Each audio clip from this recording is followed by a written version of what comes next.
What's up? What's up? What's up, What's everybody? up? What's up? What's up? Got my Now, bro. I need to go on here and share me, right? Yeah, On mine. correct. So let me get to my, yep, I'm about to do that.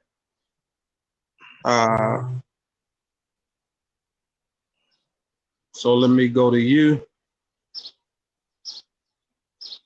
Hey, babe. Hey, ma.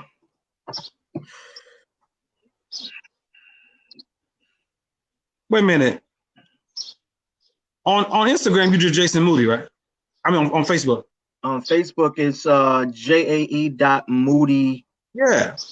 Well, I say, what do Well, I? I already tagged you in it, so it might be showing, but I don't know. All right. I'm about to just What's up, start with my everybody? party. We are back. Listen, guys, this is a special situation. This is not our normal time. But we just, I don't know, man. This live thing is an opportunity to share. And my brother hit me up and was like, "Dude, let's do it." And Yeah.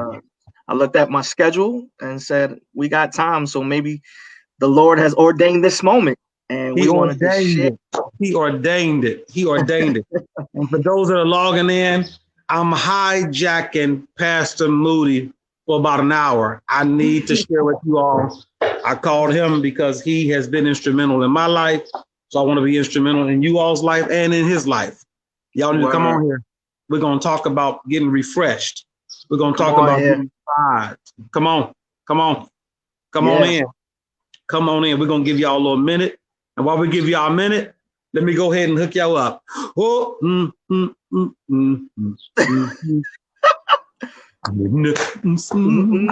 Yeah. Your mercy. Thinking about your grace. I'm thinking about your mercy. Thinking about your grace.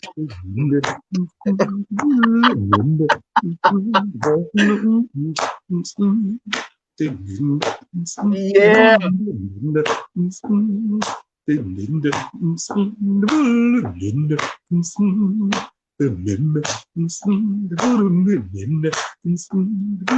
Yeah.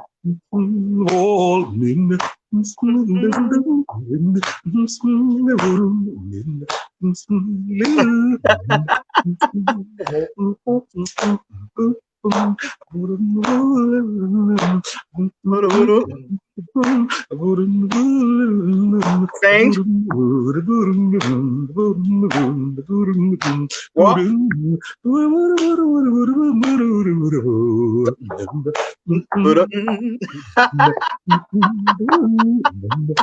Y'all to get ready. Yeah. Lord, I'm thinking about your refresh. Oh yeah. About your grace. Lord, Wake me up. about your mercy. Thinking about your grace. Thinking about your mercy. Thinking about your grace.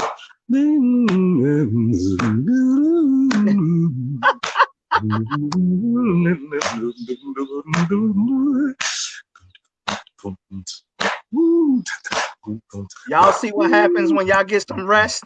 You have a whole nother set of energy.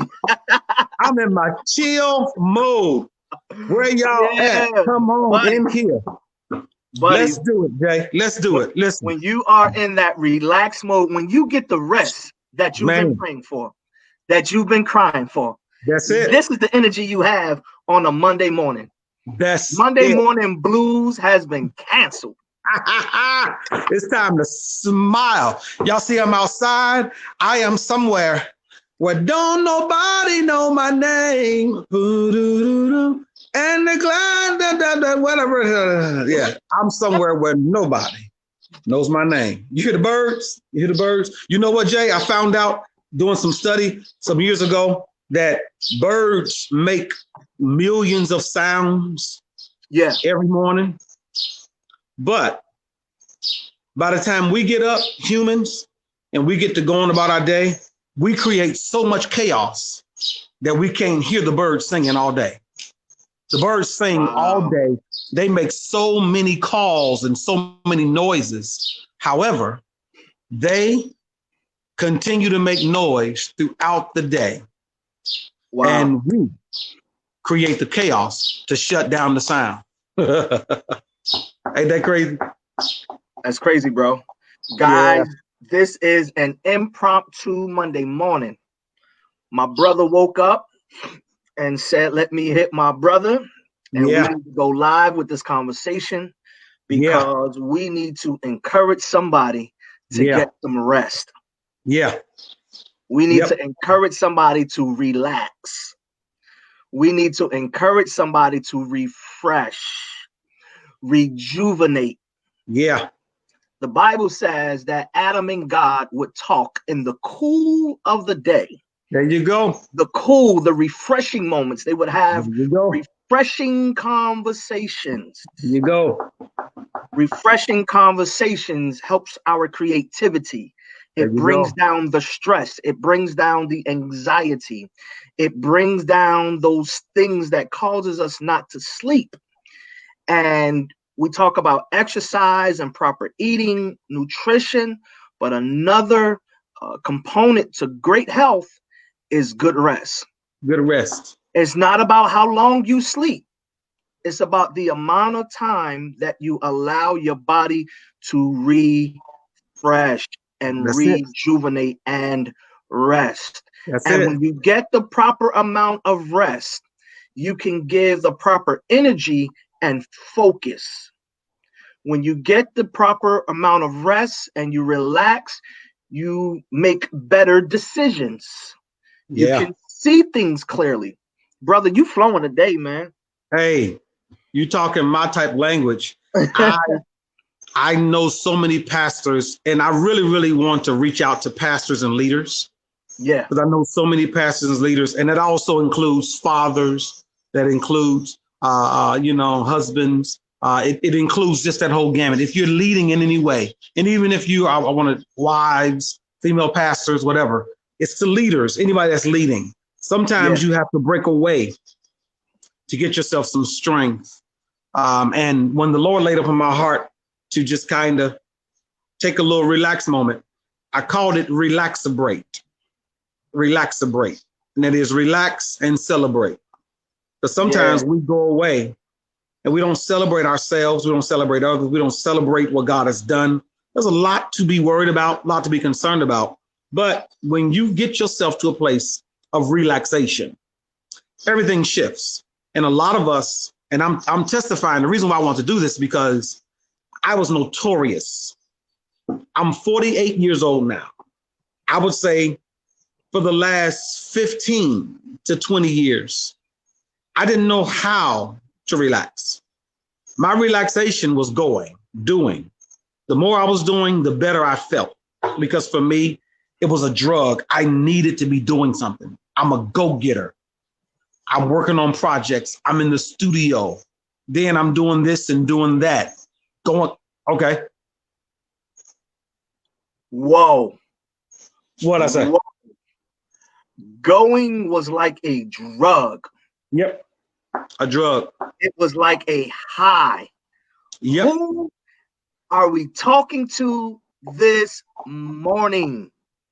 Moving is like a high for you. Yeah. You can't seem to sit still. Sorry, Pastor. I'm talking to me, Pastor. It's me, oh Lord, standing in the need of prayer. Hey, Jay, it's real. I didn't know how guys. I didn't know how to relax. Share this. Somebody does not know how to relax. You're putting in 20 hours at work, beating your body down. We are not machines. Going was like a high. Okay, go. And that going, that continual going, it put me at a place where that's all I did. And I felt like that was life. The more I was doing, we're talking about fresh out of college, traveling, living the dream, flying here, flying there. I remember one time, and probably was fooling with you, I flew to the East Coast. I think it was like 3 times in 1 week. I did like a Monday situation. Oh, And yeah. what was that? Jersey, South Jersey, Jersey City, then Atlantic City. Atlantic City. We went from And Atlantic then I City had, to New Brunswick to New York, all yeah, within 24 man, hours. exactly. And I was going, and I would come home and be like, yeah, I'm doing it. I'm doing it. And when people would say, okay, Dunn, how are you doing? I would keep talking about what I'm doing and not how I'm doing, because how I was doing really didn't matter. What I was doing is what was mattering to me. And it was a challenge for me to really be able to operate, because I didn't know how to not do. So I had to Yeah. learn. Throughout all that, I was building up and building up this dysfunction. Again, it was like a drug. So when it came time for me to start relaxing, you know what caused me to really be able to appreciate relaxing? My body shut down on me. 2 years ago, my body 2018. shut down on me. Yeah. So after that, I was forced to lay on my back and chill. Yeah. Now, the difference was I was worried. This time, I am proactive and I'm purposely chilling out. When I say the other day, the Lord said, okay, you've been doing a great job. Awesome. Now go and get yourself some relaxation. Watch this, Jay. There's nothing wrong. Feel good. I've been doing my turmeric. I've been doing my sea moss. I've been doing my elderberry. I've been doing my oregano oil. I've been doing all of my natural stuff. I had a pain in my back from a little injury from a couple weeks ago. Don't tell nobody. I was out there playing some ball. My J is wet. Hurt my little back a little bit. You are. And I had to take this stuff called arnica. Arnica. Yeah. And that stuff is just immediately started working. A little pellets, put it behind my tongue. My point is, I had to do all that because I had to get myself together. So I'm fine. My mom and dad are fine. My daughter's fine. My church is fine. Everything is good. So I'm not getting away to relax because I'm so stressed out. This is my getaway. I call it my pre-refresh. Yeah. Because I'm going to have to be refreshed to help refresh the people come July. Yeah, you gotta make those rest deposits. There you go. You can have the proper energy to minister. A very good friend of mine, Reverend Clayton, shout out to Reverend Clayton. He would say one of the greatest things you can give God for Sunday is a rested body. Man, you talking. Is a rested body. You can communicate clearly. You can articulate with, distinction. Yeah. You're not stumbling and fumbling. You're not confusing scriptures. Man.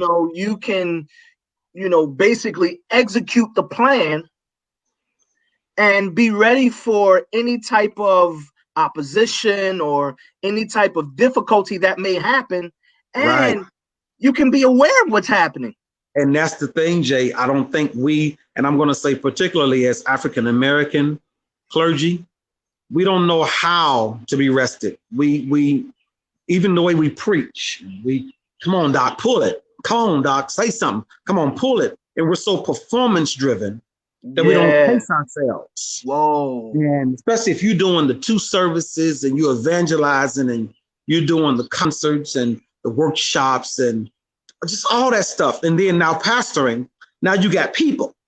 Now you got to break down and deal with people and deal with yourself. And not only am I pastoring people, but I'm covering and pastoring myself. So these are important breaks that you need. And we did something 8 years ago. For the first time, I did something called Refresh. And we had the Refresh logo. And I had the T-shirt. And on the back, it had renew, revive, replenish, restore, recreate, all those different R's, the re. And it was such a blessing because I entered the people into a time where people can really, really get refreshed. And that was such a blessing. We've done it, and I'm grateful to God. We've done it for 8 years, and it's been such a blessing. And this June coming up, whether we are online or whether we in the building, we're doing Refresh again. But I'm taking my relax. Hold on, let me pause you all. This ain't about my church. FAI, I love y'all. This is about me. This is my relaxer break. And I'm enjoying it. The blessing, Jay, is this. This is what the crust of it is. It is so essential for your mental health. Absolutely. It is so essential because here's the problem, Jay. We hear mental, and the first word we hear after mental is illness, when it should be mental health. So you won't have to have mental illness. Right. But we only try to get mentally healthy after we've become mentally ill. Ooh. Versus working on our mental health. Do things to keep yourself healthy. As the doctor told me, you can live your life on antibiotics or you can live it on vitamins.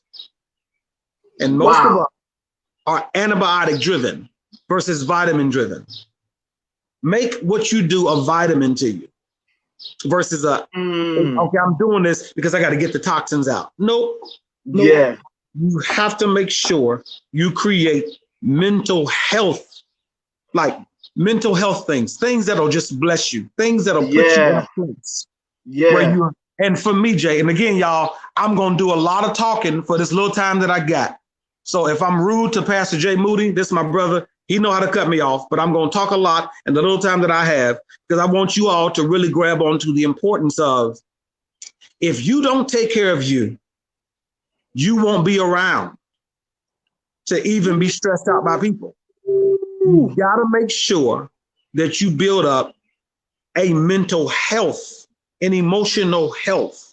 You have to get spiritually healthy. You have to get, how can I say this? You have to get, I said it to myself the other day, Jay, and I was going to actually ask you to title this, Get Away From Me.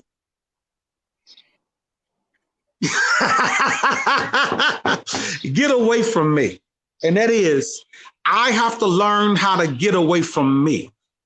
The me that I have concocted, the me that I have created, the me that I have allowed to be has caused me to be my biggest problem.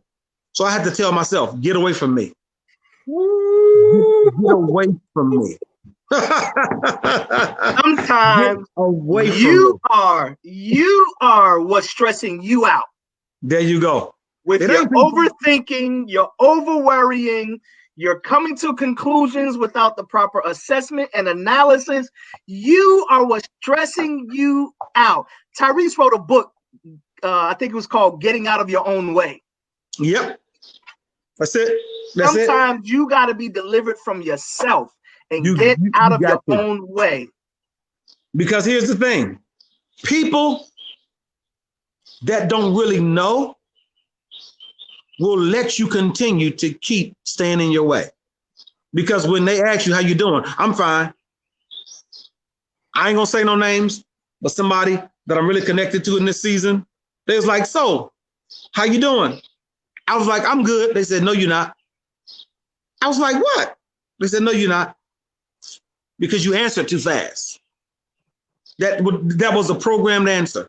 You didn't even check to find out if you're good. You just answered because you're always good. As I said the other day, Kobe Bryant won a couple championships with a broken hand, thumb, messed up foot. He had to be okay. And sometimes we will play injured when God wants us to just get restored. That's what I'm doing. I'm just simply in a good space. Now watch it. I'm not coming from, I'm stressed out, I'm sick, these people getting on my nerves. I'm not even, that ain't, I'm actually really good, which is why I battled with going somewhere. The reality is, it's not about where I am. It's about that I am somewhere. It's not about where I am. Yeah. It's the fact that I made a decision to go and just get myself mentally, because I understand what's next. Let me tell y'all this, and I'm going to say this. It's going to sound either very prophetic or it's going to sound very P. Diddy-ish. I am a great somebody, and I'm getting ready to do some great stuff. And if I don't get away from me, I'm going to get in the way of my greatness. I am, it's going to sound very narcissistic, very cocky, but I am a bad somebody. And if I don't get away, if you don't find a way to get away from you, you're going to get in the way of your own greatness. It's too much. So what I'm doing right now, Jay, and I want you to go ahead and prompt some more questions. What I'm doing right now, I am saving myself money. I'm saving myself appointments. I'm saving myself time. I'm adding, as the Bible says, restoring the years. This little moment that I'm getting away, save myself money, doctor's visits. I'm letting nature and my body just replenish and refresh. Oh, when I say it's about to be something crazy. It's interesting that you talked about saving money. And if we just allow ourselves to be inconvenienced to take the break, we actually save ourselves from going to extra doctor visits. Man, it is more expensive to live on antibiotics than it is to be inconvenienced for a day or two to invest in yourself. That's it. With rest. Rest. Invest in yourself with rest. Don't feel guilty to having a day where you do nothing. Jay, watch this. I thought about, as a finance director of my own life, I thought about the money that I've spent on a daily basis on stuff that brings inflammation and mucus into my body. As an accountant, I did a small little calculation of the stuff: Swedish fish, gummy bears, Gripples potato chips, Coke, cherry Coke, Dr. Pepper, vanilla Coke, cookies, pizza, fried chicken. The list goes on and on of the stuff, hear me, on a daily basis that added to me also having to get Flonase, antibiotics, Z-Packs, sinus stuff, all that stuff. I'm talking about hundreds of dollars a day. So when I go to the health food store now and I go buy some all natural stuff, and it's like, oh, that rang up to $97. I'm thinking to myself, I just paid $97 to live versus $100 and some to die. Absolutely. Because watch this. The benefit of all these natural things is, I hope y'all catch this word. Please catch this. This will preach. No side effects. Come on, turn to your neighbor. No side effects. Touch 3 people. Tell them no side effects. Come on, tell your neighbor. No side effects. Actually, Jason, that's a good combination. You can hook that. No side effects. Yes, sir. No side effects. No side effects. Yeah, no. Because you can hoop each word. Side effects. Y'all, no side effects. Y'all ain't saying nothing. I hear the church. No side effects. That's the blessing. Yeah. So now that I'm out here resting and relaxing, watch this. No side effects. Yeah. No, man, I can. No headaches from improper rest, from not resting. No side effects. Like, yo, shout out to Jay Hen. I heard you last night on the set on a few of them joints. Shout out. Thanks for joining us today. Shout out to John Peters, Ahmed. See you all. Thank you for joining us. John Peters is up here. He just logged on. John, what's up, man? It's your Ohio bro. John Peters is the beast of all times. The beast of all times. My bro. All time. Yeah. If you don't know him, Google him. Oh, my God. You better know him. You've been on a rock somewhere. You better know him. Yeah. But Jay, when I say it's important, because pastors, when I did this, one time I preached a couple years back, and I put on the screen all the statistics with pastors. 78%, 88%, 90-something%. It is stressed, depressed, no close friends, no one they can trust, family issues. Their families, their wives are struggling with their calling. Their children are struggling. The list goes on and on. I'm sitting there like, not the kid. We have to make sure we do what I'm doing right now and what you're doing right now. And that is get yourself some time before you have to be forced to take some time. Oh, you have man. To take the time. Yeah, absolutely, man. It's Absolutely. an investment. It's an investment. And that's where we have to change our mindset. And if you're like me, you read quite a bit, you watch videos, and everybody be on a hashtag team no sleep, hashtag grind mode, and then it's like hashtag you 30 years old with hypertension and diabetes because them late nights you wasn't eating what you were supposed to be eating, you wasn't resting the way you were supposed to be resting, and it breaks down your immune system, which now leaves you open to any type of immune disease or sickness. That's why you've been coughing for 6 months. You can't get rid of this cough. I'm saying, and you talked about the whole mucus piece, dude, that is critical because what's challenging a lot of our community now with COVID-19 is those who have a heavy mucus buildup. That's it. And that fluid is setting and it's building within their bodies, and our lungs were not created to carry mucus on that level. Exactly. You said a key word, and that is that disease can set in. They said mucus is the breeding ground for disease will live in the mucus. So if you get rid of the mucus, the disease can't live in your body. And the reality is, look at that. Let's go ahead and take that on over to the application of disease. Somebody ready to type? Dis-ease. Dis-ease, which means it causes you to not be at ease. Jesus said, come unto me, all you that labor, and I will give you rest. Then he says, take my yoke upon you and learn of me. Yeah. Watch this. And you will find rest. Did you catch that? Yeah. The first one is, I'm going to give you rest.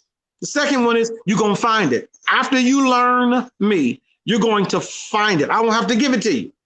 You're going to find how to just take an intermission.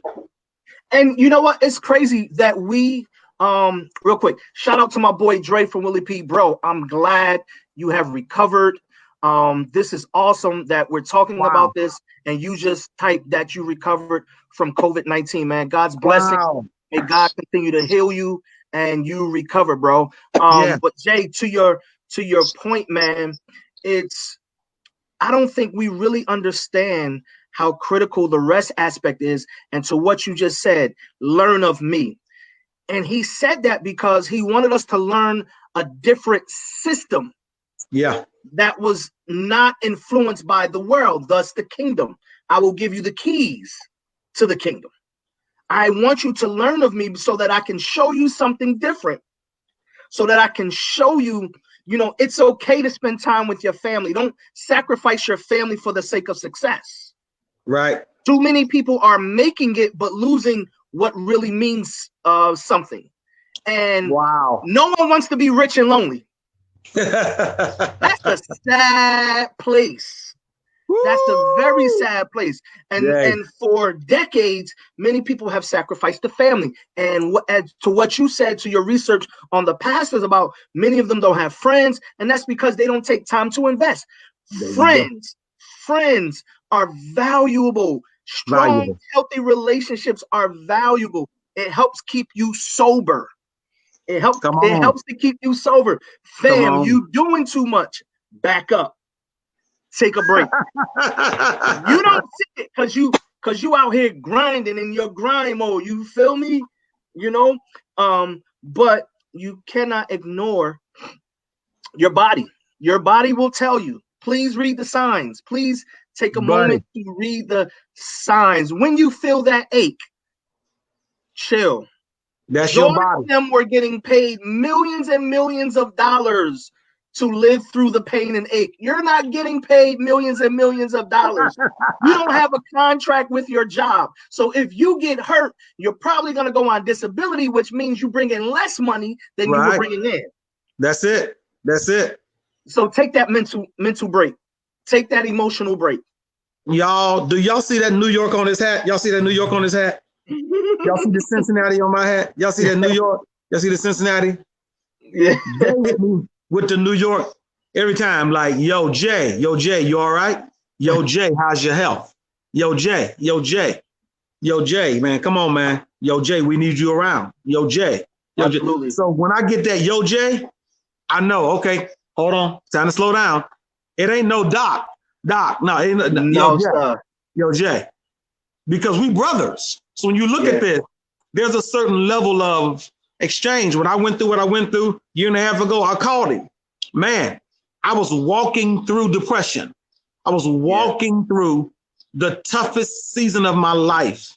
And as he was talking to me, he was able to share some things with me that he has experienced and that he's had to walk through. But I think a lot of it starts with being able to do this. And that is get yourself to a place. I wrote a song some years ago. Amber Bullock, PJ Morton. Shout out to Amber Bullock and PJ Morton. They ended up recording it. Not enough time in the day. So many things get in my way. Soothe my mind and tranquility. I need a place of rest and peace, a secret place. Get away. Nobody else but you. Only thing about that song right now is, Jay, they about to get in trouble. FAI, y'all know I love y'all and God. But I didn't come away, to get with God. This is not a worship getaway. Talk, man. I am not somewhere. Hear me, you all. I am not somewhere basking in his presence. I'm not doing that. No. Hold on, Jay. Let's give him a moment. Let's give him a moment because I think I'm getting some stones, but I don't care. I am not somewhere wrapped up in his presence. Nope. No. I am getting away from me and all of it. And guess what? God loves it. Because I said something the other day. Y'all gonna hear it probably next week. We redid Back to the Garden on my old record. Yeah. And I was getting ready to do some ad-libs. I want to be with you, Lord. Yeah. We were singing. And I was getting ready to ad-lib, Jay. But the song says, I want to be with you in paradise and worship. Yeah. And the song is written from a place of before sin, before the fall. So my question to all the worship leaders is, if the song suggests that we're going back to a place before sin, that means all of your ad-libs that you got to pull from the struggles and the troubles, those are not your ad-libs. How do you ad-lib when there's nothing to talk about other than his presence? Hear me. Back to the Garden is before sin. Before sin, there was no need for ministry. Come on. There was no need for speaking in tongues. Come on. There was no need for prophesying. Come on. The only thing we can say from a biblical perspective is Adam and God walked together in the cool of the day. All we know about worship is worshiping from a place of struggle. Y'all, I am not out here with my hands lifted up and my mouth. I'm not there. Nope. I'll get back to that. I am enjoying. Jay, I feel you rocking. Go ahead, take it from me, Jay. Take it. No, I am not somewhere spending time with God as it pertains to church culture. I'm somewhere spending time with God. How? I'm dealing with the one that was fearfully and wonderfully made in the image of God. I am hanging out with the image of God, which is the person that needs to be refueled so that I can go back to being the one that I'm called to.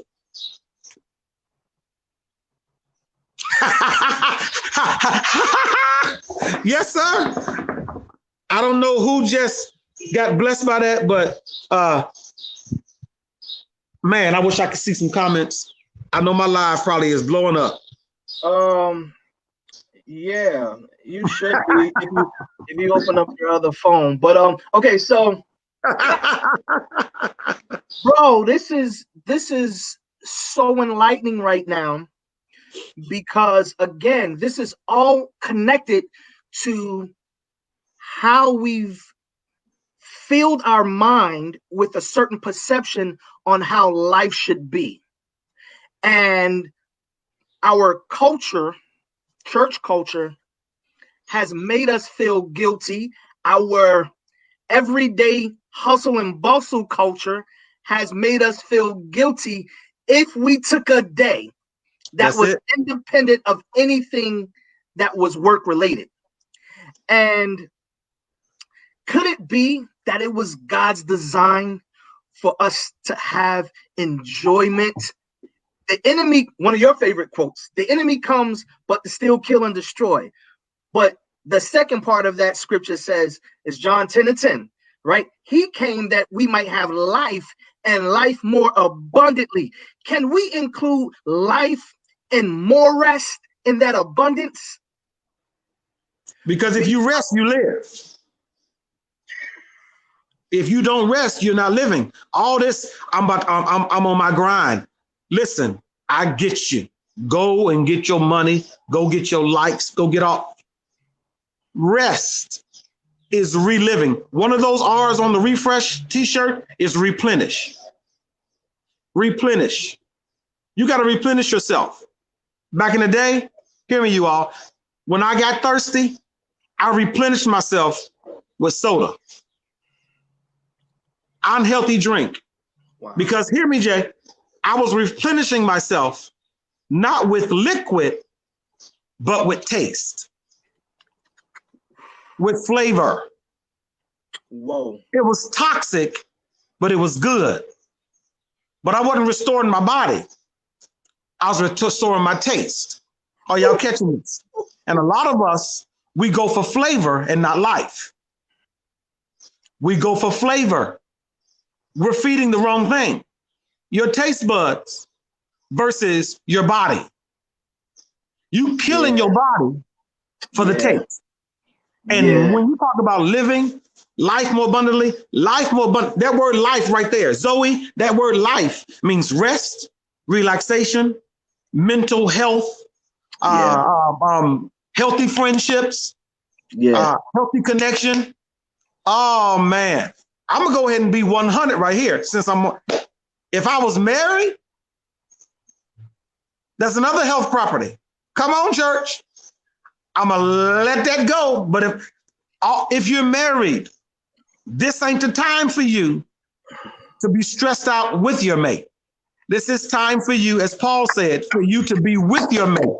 Yes. Because that's living. Yes. Man, y'all ain't saying nothing. Domestic violence has gone up, man. And it has gone up.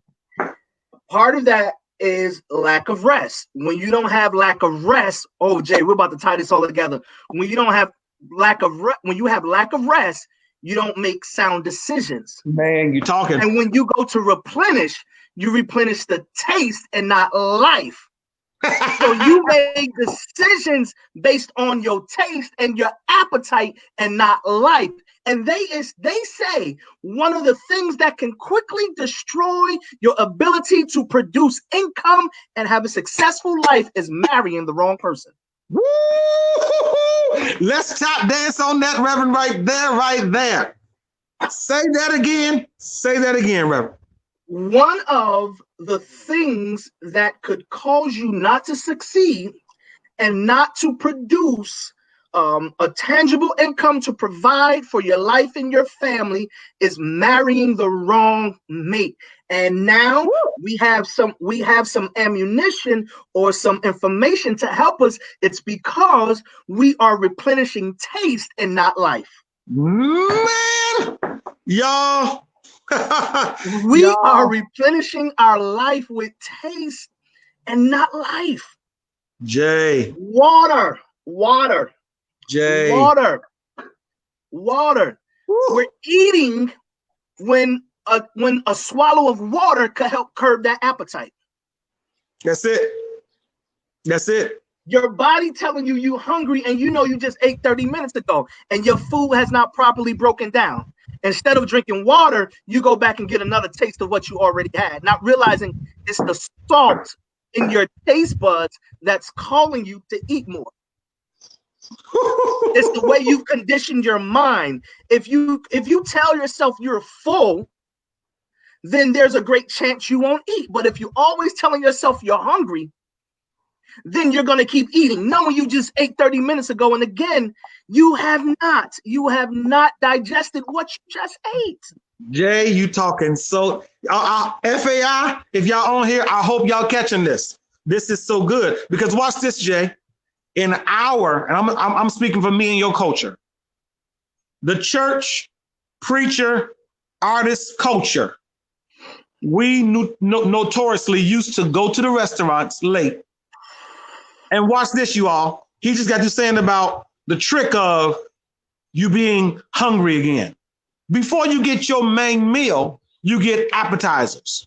The restaurant, they're banking on you getting full off the appetizer when they ain't brought the main course yet. You done already drunk a couple of glasses of sweet tea or whatever it is because you thirsty.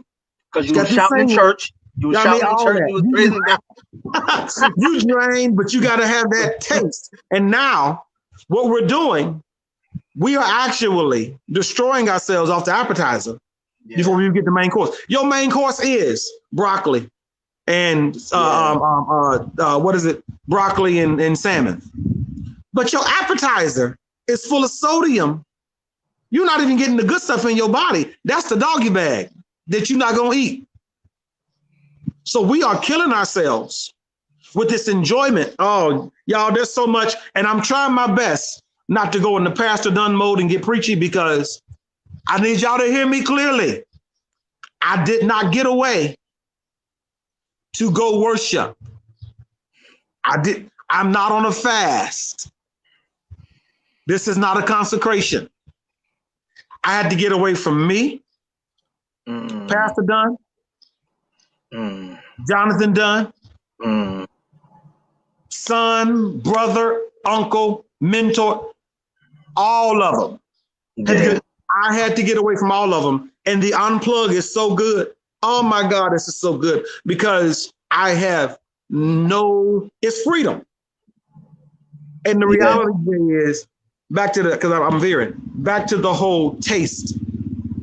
Our appetites have been so dysfunctional. While we're speaking of dysfunctional, if your worship is reserved for the sanctuary, you are a dysfunctional worshiper. If I got a quickening on that one.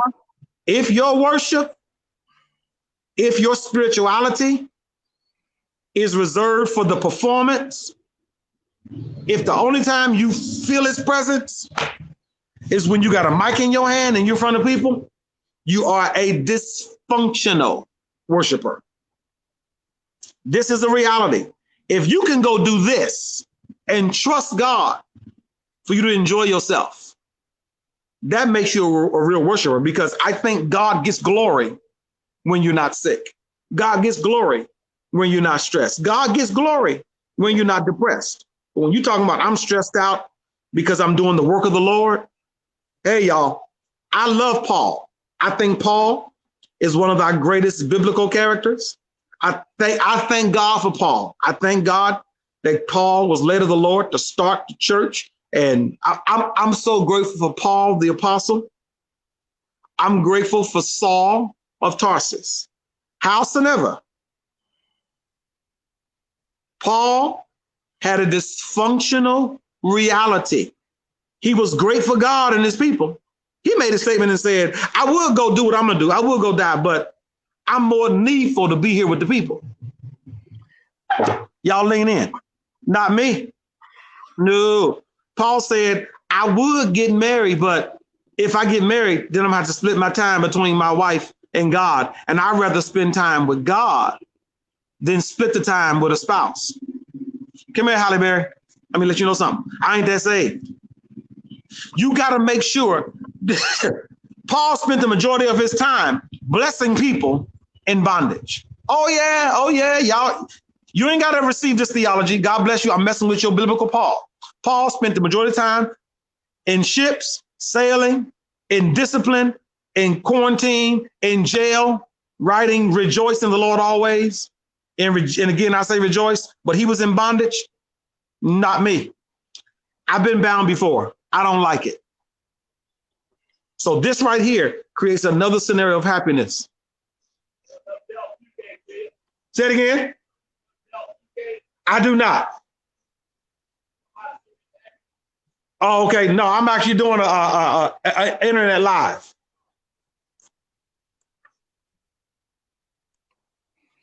Nice car. This man wrote about a nice car. Okay, I'm sorry. Yeah, see, you good I'm stuff. so far away. I got millionaires rolling up on me. Come on. See? Come on, Ed. See, when you get rest, you start to attract. It starts to come to you. You don't have to chase. You don't have to chase. And I think that is such an imbalance, man, when you spend majority of your life chasing. And when you know what God has designed for your life, you don't chase. You develop yourself to make sure you're in the proper place and position and posture to receive what's going to come to you. Yeah. You just want to make sure you're in the right place so that when it comes, you don't mess it up. Jay, I'm serious. I believe that a lot of people are being blessed. I hope they are being blessed on this conversation, because I think the reality is a lot of us don't even know who we are because we had to become who we are.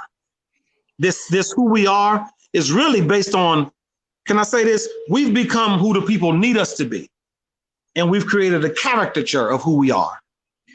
We ain't checked on ourselves in a long time. We won't even know how to check on ourselves. And that's what this is. You know what's crazy? You mentioned the whole Paul scenario. And we don't realize Paul was human. In certain religions, Paul is almost next to Jesus. Yeah, it was called the Pauline gospel. That's just true, y'all. It was a Pauline gospel. That's why he had to keep narrating his letters with, this is me, Paul. This is the me, slave of Christ, the servant of Christ. Go ahead. Yeah, that whole need for people, we have to be careful that we don't allow people to validate who we are. Yeah. There is always going to be need in the earth. You can't play everybody's hero and think you're going to be effective. If you're going to take anything from the life of Jesus, notice how he always went away after he came from out of a town or came from speaking or came from doing a miracle. Yep. He spent a lot of time away from the crowd because he knew how draining it was. They were making withdrawals, and we need to make sure that we make deposits in the currency of rest so that we can effectively do what we were called to do. You cannot be alert even at your 9 to 5 or in your business if you don't get proper rest. Jay, I know you may have to crunch numbers. I know you may, listen, you can't even properly assess. You can't see where something may be detrimental to you because you're overworked. And the numbers can be right there in front of you. But because you're chasing, you don't see where this actually, although it may be benefiting you now, it's actually coming to an end. And if you don't transition quickly, what's benefiting you now can be detrimental to you next week. Jay, and you will only recognize that when you have proper rest. Sha, I see you. My trainer is on, and one of the things he says is, "What is wealth if you're not healthy?" Man, you talking health so good. Is wealth. That is health. Jay, you said something about Jesus that I'm going to jump on, and that is Jesus went and got away. If you were to do a biblical didactic study and look at a lot of Jesus's opportunities to walk on water, calm storms.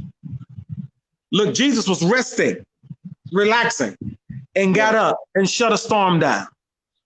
Bring it out. Bring it out. Jesus was on the mountain after he fed 20,000 families, the feeding of 5,000. Yeah. He fed like 5,000 families, 20-some thousand people, went up away from the disciples to pray. and came back walking on the water. Jesus's attempt was to walk 10 miles. The Sea of Tiberias was 10 miles long. Jesus was so empowered by himself that he had strength enough to walk on water for 10 miles. And then he got interrupted by their fear, came to the boat, calmed them down, got back in the boat. If you look at Jesus, when he drove out the demons, when Jesus healed people, all those were after he had gotten rest. We got to understand how important it is. You can do some phenomenal things after you get away. Now, hear me. And I want to continue this, Jay. I hope you ain't got nowhere to go because I want to continue this. And that is, I pastor, I'm going to say this. I pastor a phenomenal group of people. There's a lady that's probably, I hope she's on this live right now. Her name is Ivy. She the one that makes the sea moss for me. Man, I've been taking that sea moss on a daily basis. Yeah. And man, the health benefits. Oh my God. But I'm going to keep on taking it. My point is, I pastor some great people. I owe it to them to give them a fresh me. Yeah. I owe it to the people to give them a fresh me. Yeah. Y'all, look at this. Jay, keep talking because I'm about to get y'all some of this vitamin D as we talking. I'm enjoying this so much. Jay, how do you look at when it comes to the reality of the dysfunctional preacher that don't know how to benefit from this?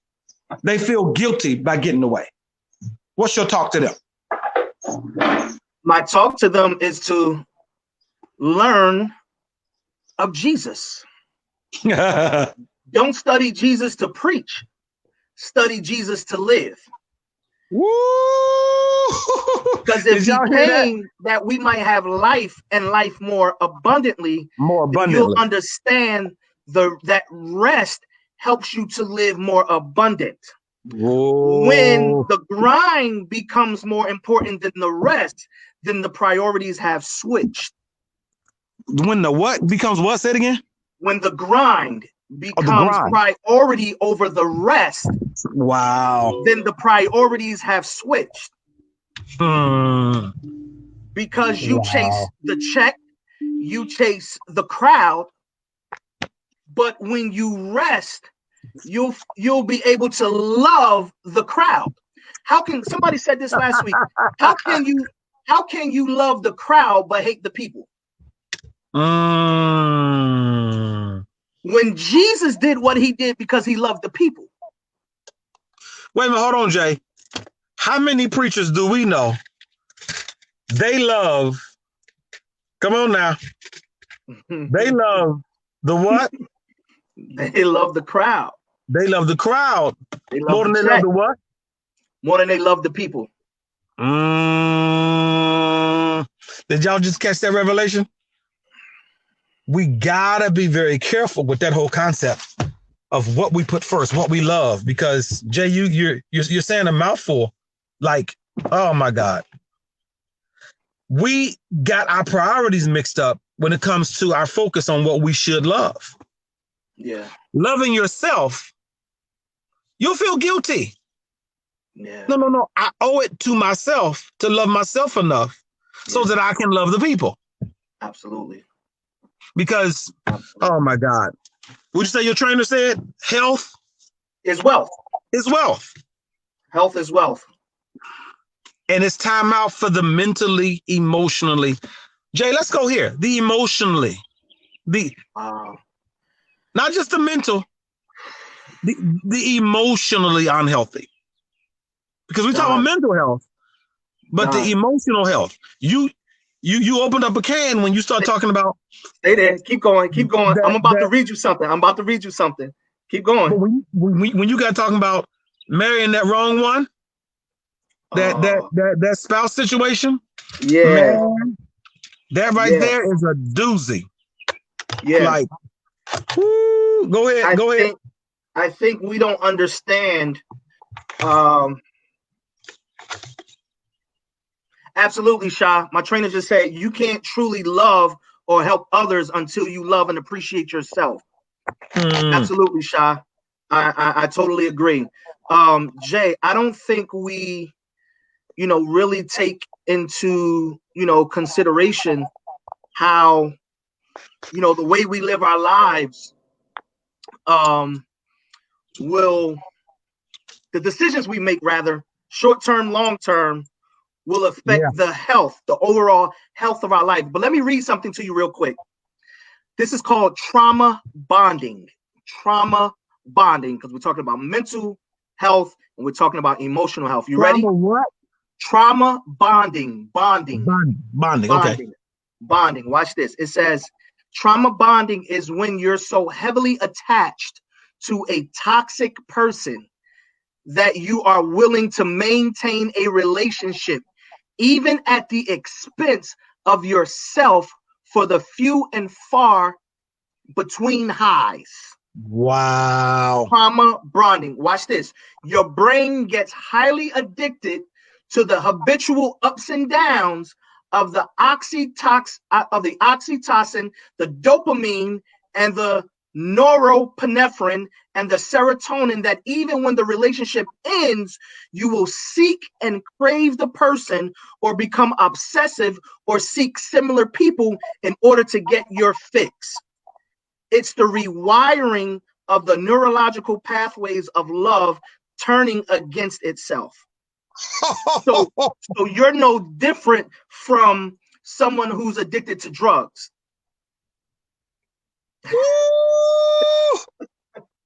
So as we transition into the whole emotional piece, man, it all becomes tied together, and they impact each other, bro. You just opened up a can on that one. Because I've done a lot of talking about that serotonin, but those chemicals that are in our body wired, you are literally rewiring. Yeah, when you keep going back to those toxic relationships, it's there for one thing, and when those chemicals start messing with the rewiring, you can't tell something good from bad. And so that's why many people stay in those abusive relationships. Wow. It's like, I don't know who's watching today. It's like when you chasing that first, we'll just say high. Come on, Jay. Let's go ahead. When you chasing that first what? Nut.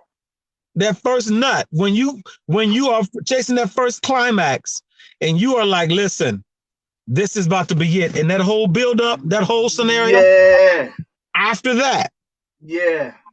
It shifts into, now you said you're rewiring to keep trying to have that experience. Have that experience. I think it was called an elusive high. Yeah.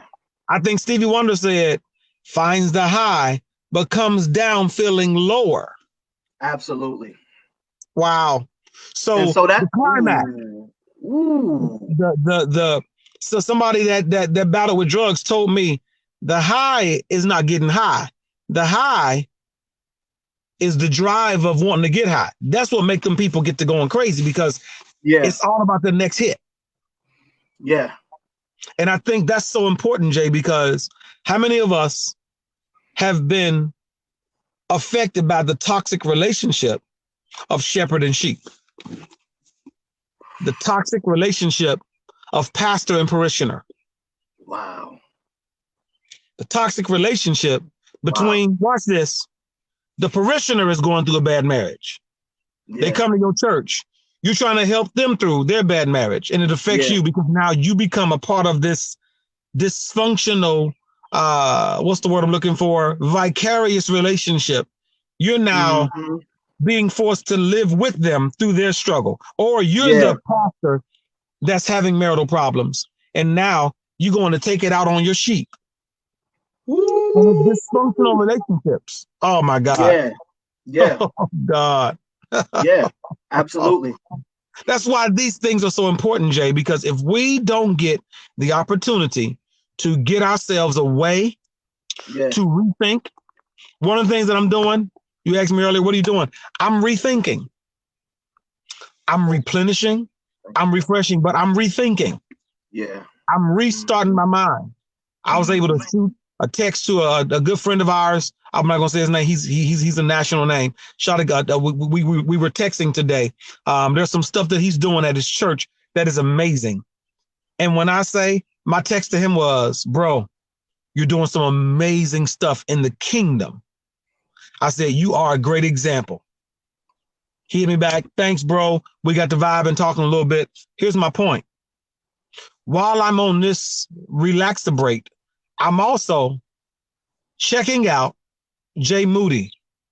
I'm checking out the way Jay Moody is operating, doing his thing. I'm loving this whole technology thing. I'm getting ready to come up in mine. But while I'm doing this, I'm rethinking how I'm going to do me because I'll never do me again the same. It's a great opportunity. But if you don't get away and redo you from a place of relaxation, you're going to stumble back into the hustle. Instead of working harder, I'm going to work smarter. But I'm going to do it from a place of relaxation. I want you to jump on this, Jay, and that is somebody posted earlier, even Jesus went and got rest. Yes, he did. But let me let you know that God, we're talking about law first mentioned. The first time the word rested in the Bible is in Genesis on the seventh day when God rested. God didn't rest because he was tired. He rested because he was finished. And the problem, Jay, we don't know how to be finished. I'm going to let that sit right there. We don't know how to be finished. We're always doing and going. We're chasing. We're chasing that feeling of going from one project to the next. We're chasing that feeling of trying to fix people, that high of being, it's interesting that whole piece of valuing yourself based on your need or people needing you. It's very dangerous. It's very, very dangerous because, you can become addicted to that, addicted to the feeling of feeling needed. Man. And that, I know definitely that has distracted the pulpit a lot.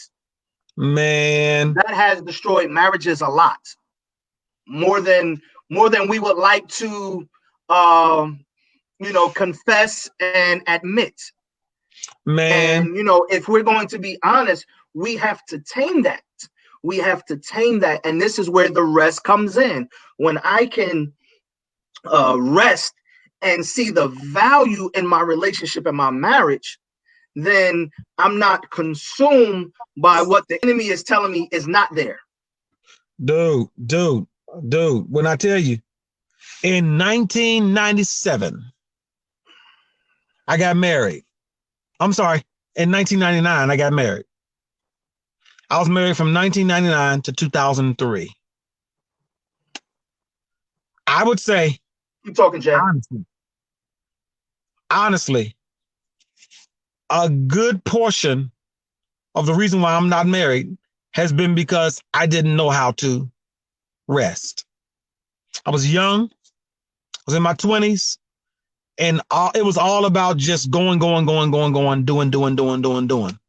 I didn't know how to rest with somebody because I was concerned about somebody's. I was concerned about the masses in the crowd that I really didn't know how to focus on being a husband and tending to her. Didn't understand her. I needed her to understand the people in me because that was my energy. That was the world that I was in. And I had to learn. I had to struggle. My marriage ended. And one of the reasons why my marriage ended, I'm going to say one of the reasons, is because I didn't know how to do what I'm doing right now. And that is chill out for a moment. Chill out for a moment. Learn how to replenish. Y'all know me. I'm going to keep it 100. I went through marital problems because I didn't know how to do this. I wasn't mature enough to know how to do this. There was a need. Watch me. While I was married, I wanted the satisfaction and the euphoric feeling from her and from the people at the same time. And I wanted her to be married to the people like I was. That's real talk. Now we got to understand, we have to make a decision when it comes time for really, like, really being successful when it comes to relationships. Yeah. If you don't know how to make a separation from what you're addicted to, you're going to be married to one thing and addicted to another. Woo! Wow. Yo, it's interesting that you said that because I was sharing last week when one of my mentors were on, and I was saying one of the challenges, we went to like this couples thing, right? With that they were hosting, and we were about to take communion. So, you know, in communion, before you take communion or partake, you're supposed to, you know, make sure there's no grudge, make sure your heart is right, and different things like that. So, you know, my wife and I, we've taken communion in church, but right before, you know, we partook of the communion, they say apologize to your wife. I mean, or apologize to your spouse.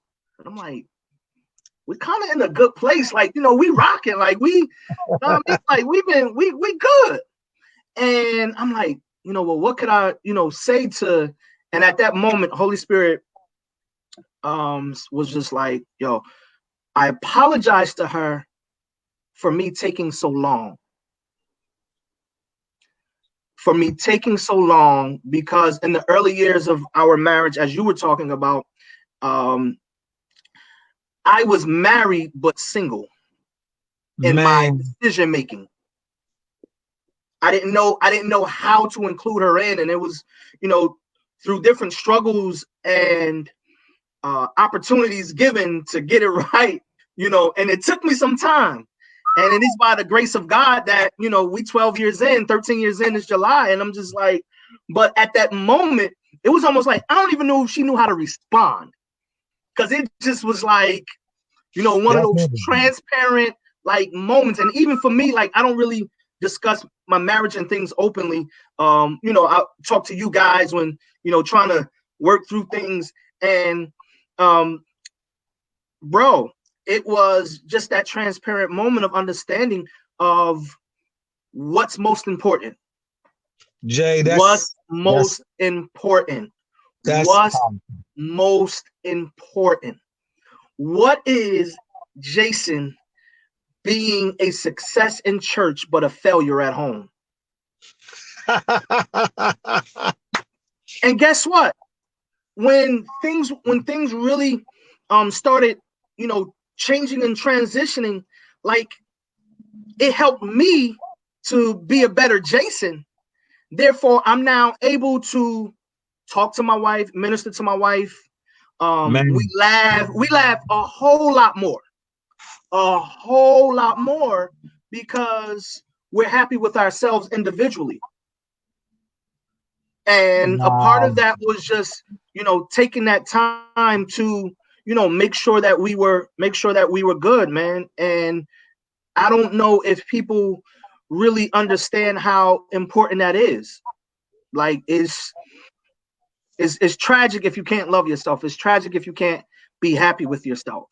And then you inflect that, or you deflect that on your spouse, on the other person. You know, I'm married, but I'm addicted to, you know, providing elsewhere. You know what I'm saying? Like, that just doesn't make sense. That's just, you're stealing from your family. You are a thief. You are a thief. You are a thief. I was a thief. I was stealing. And you apologized to her for what? For taking so long to understand what was needed for our family, to be healthy. Y'all, hold on. Let's pause on that, Jay. That's so good. You apologize to my sister. Y'all gotta really meet my sister. She next level, y'all. I mean, flies on the what, fine as on the what, got it going on. She's the total package. And Jay said, I had to apologize for taking so long. Which means, in you apologizing for taking so long, you celebrated her for being so patient. Absolutely. Wow. Because I also knew that patience wasn't necessarily a part of her character. He definitely had the spirit of cutoff. Whoa. But for me, whoa, the Holy Spirit allowed her to be patient. This is so good. Yeah. Because Jay, people ask me a lot, Dunn, you want to be married? Yes. Dunn, you gonna get married again? Yes. Dunn, why aren't you married? Well, because I'm recovering from being selfish. I'm recovering from being scared. And I'm recovering from being sacred. I'm recovering from being selfish, Let's scared, stop there. and sacred. Let's stop at that first one. So I want to share something with everybody. Just because you do something for someone doesn't mean you're not selfish. Say it again. Just because you do something for someone doesn't mean that you're not selfish, meaning you can do something for someone and still be selfish. Wow. Especially when in the bigger picture, you're not considering the needs of that individual. You're not being consistent. And like I said, like I would make decisions independent of her. And, you know, sometimes guys can be like, oh, well, I provide this or I do this and I do that. And it's like, yeah, that's good. But those aren't the things that make me feel whole. Wow. Or know that we're in a good place. So it's like, because guys, we associate our commitment by what we do. Right. You know, it's like our value is attached to what we do. So we can shower our women with gifts, but there's no words of affirmation. Wow. And we think things like, I love you covers it all. Why do you love her? And today I can articulate and say, I love her because she was patient with me. Wow. Which means you didn't really know. If somebody asked you 10 years ago, why do you love her? I was probably still trying to figure it out. And see right there, Jay, you got to help people understand how important that is.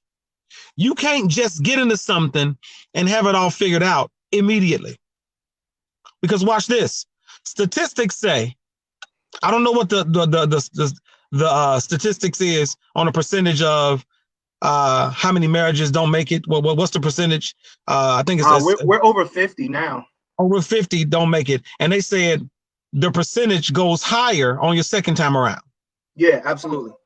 So now that I am on second time around here in a minute, yeah, my thing is I need to learn how to not revert back to my first time around issue so that I don't create the second time around. Yeah. So I need to be able to go in with some hindsight 2020. But when you said this whole thing about you didn't know 10 years ago, now you was figuring it out. Yeah, I was trying to, I didn't know how to articulate it. So for me, it's important to learn vocabulary, guys. And it's like, and the struggle becomes psychological too, Jay. How can I preach and articulate God's word, but then I struggle to break down why I love my wife? But whoa, that's so that's good. Just so dysfunctional on so many levels. But Jay, I should say, babe, I can speak to a physical attribute, but I should be able to speak to an emotional attribute, a mental attribute. Babe, I love the way you think. You're not an average woman. You are above average. Can I win your mind? Can I win your mind? Because Jay, if I can win your mind, see, that's the enemy. That's why, this mental warfare, if he can win our mind, he can win us. That's it, Jay. So that's why it becomes a battle of the mind. This is so good. This is so good because really it's another conversation when it comes to the relationship. And that is, you said y'all been married for 12 years? Yep. So we're talking about you didn't know how to talk about language. You know how to say it. Right. But the reality is she hadn't become everything that you know how to express now, which means here's the two words. Expression without experience. We need experience to have mature expression. But we've been taught to express, but all I'm expressing is what I heard and what I know, but not what I've experienced. Wow. That's why it takes time to have the right expression. Because now your embrace mentally, emotionally, spiritually, and physically, is different than it was 12 years ago. Because y'all didn't have the experiences. My thing is, there was a young couple. I was counseling them. Young girl, she met him. He was fly. She was cute. They wanted to get married immediately. Now, mind you, they met in the spring and they wanted to get married in the summer. I'm like, it's spring. It's going to be summer. But y'all don't know each other in the fall and the winter. At least experience all 4 seasons before you make a determination. Because if you meet somebody and marry them in one season, you don't know them in the other seasons. I only know you with shorts and flip-flops and sundresses on. I don't know you in boots and winter coat. I don't know how you act in the snow. Can you even drive? Can you take the cold? So my thing is using that as an allegory.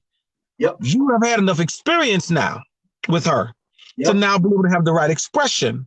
Because I think sometimes the love language stuff, and I'm not going to lie to you all, I struggled with that mess. That love language stuff, I struggle with it. What's your love language? Your love acts of this, gifts. Words of affirmation, gifts of service. I was like, all of it is some cuss word. That's what I said. I said it's all some cuss word. That's how I looked at it back then. So y'all just pray for me.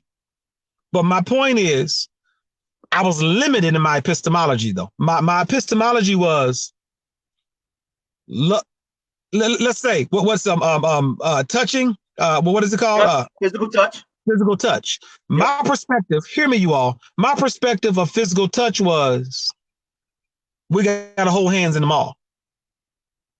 When that is physical touch, but that's not all to it, Dunn. But because I was so stuck on not having a clingy woman, PDA. I said, no, I don't like physical touch. When you best believe I absolutely need physical touch. Come on, somebody. I just don't need public physical touch. See how dysfunctional I was? Yeah. But I hadn't had experience enough to know. I didn't know certain things until my point is, we have to be ready for more experiences, and experience takes time. It takes time. Don't let nobody rush you. Please. Let's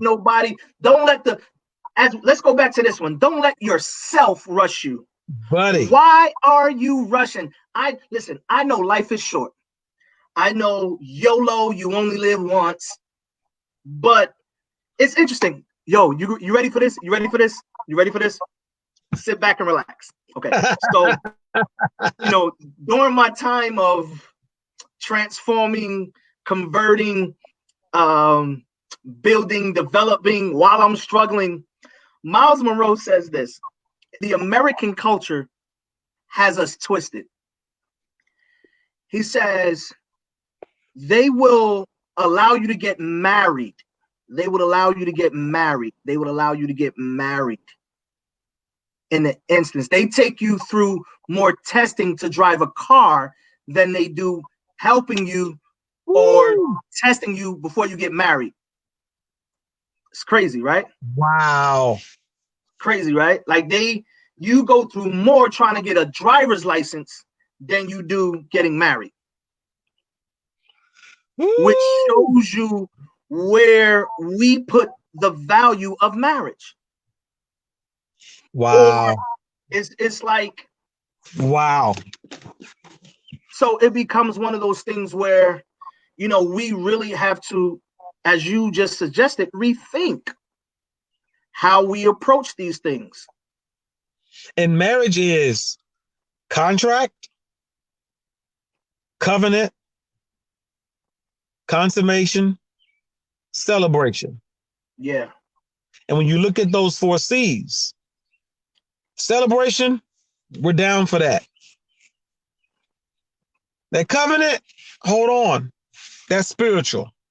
Yeah. That contract, that's legal. Yeah. And let's pause right there. That contract. And I think the reality is I make a commitment spiritually and legally. And if we're not careful, we're rushing into a legal, binding, contractual relationship. Because if you notice, if you go through a spout and things don't work out, you ain't got to go back to the church, sign no paperwork. You ain't got to go back through no out counseling. It's all legal. Yeah. Jay, I'm sorry. Let me make that correction. It wasn't a driver's license. I knew it had to do something with driving. It was a car. A car. They do background checks for cars, but we don't do background checks to get married. There you go. Shout out D Woodson. What's up, bro? Shout out Chris and Yolanda from Alabama, from good old Gadsden. Shout out. Thanks for joining us today. John Woods, thanks for coming through today. But yeah, bro, they give us a harder time to get a car than they do making sure we're marrying the right person. Man, and the key thing, the right person.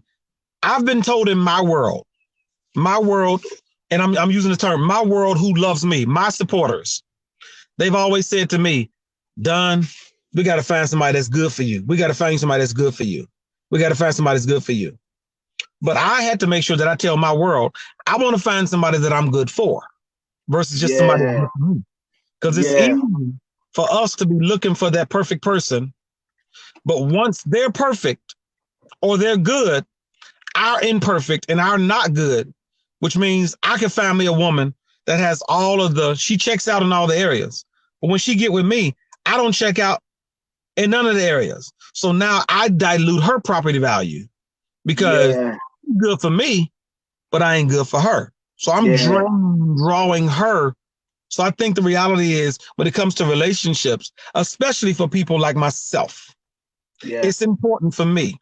And I've been very transparent with my church. I'm blessed to have so many married couples at the church that I pastor. I am blessed to have so many people that have been married before that are now single again, but they're not bitter. They're single again and they're open to love again.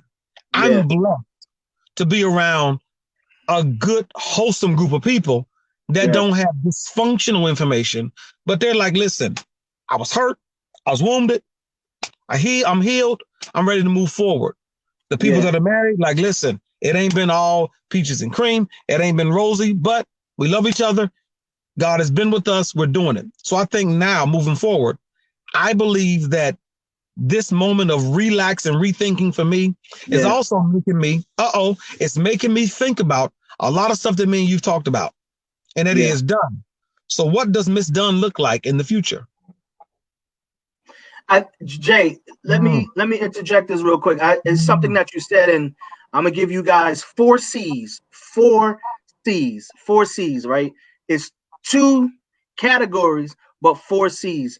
We gotta choose covenant over contract, and we gotta choose conscious over capital. Say all those again, because I'm gonna disagree with you just to have some fun. You gotta choose covenant over contract, and you got to choose conscious over capital. All right, let me explain what I mean. When you're talking about covenant, you have to consider the covenant of why marriage was introduced. You got to consider the person you are in covenant with, right? Versus, looking at it from a legal contractual situation, because if we're not careful, we'll look at the contract and miss out on the beauty of what the relationship could be, because you're honoring the covenant. And honoring the covenant can save us from being in a relationship with someone we know it's not going to go further, or it's not going to go anywhere. The conscious aspect is becoming aware of who we are as individuals over how much money we can make as a couple, because we're living in a society of power couples and how much we can do together. So it's like you're choosing these other things, but not from a place of consciousness, not being aware how what I went back to earlier. If you marry the wrong person, it could mess with your potential, or as you said, one can bring down the value of the other, because we're not looking at it through the proper lens. Wow. No argument. That's how I was getting ready to argue, but you laid that out wonderfully. Hey, that right there, that sounds absolutely 100% perfect. Yeah, but I think again, you're helping me put words to things that's just like jumbled up in my mind, the expression without the experience. I like that. Hold on. Covenant over contract. Contract absolutely is that written piece of paper. Yep. That you have to sign, or your marriage is legally not binding. Correct. But the covenant is not the piece of paper. The covenant is a heart thing. Absolutely. It's a spiritual thing. Yep.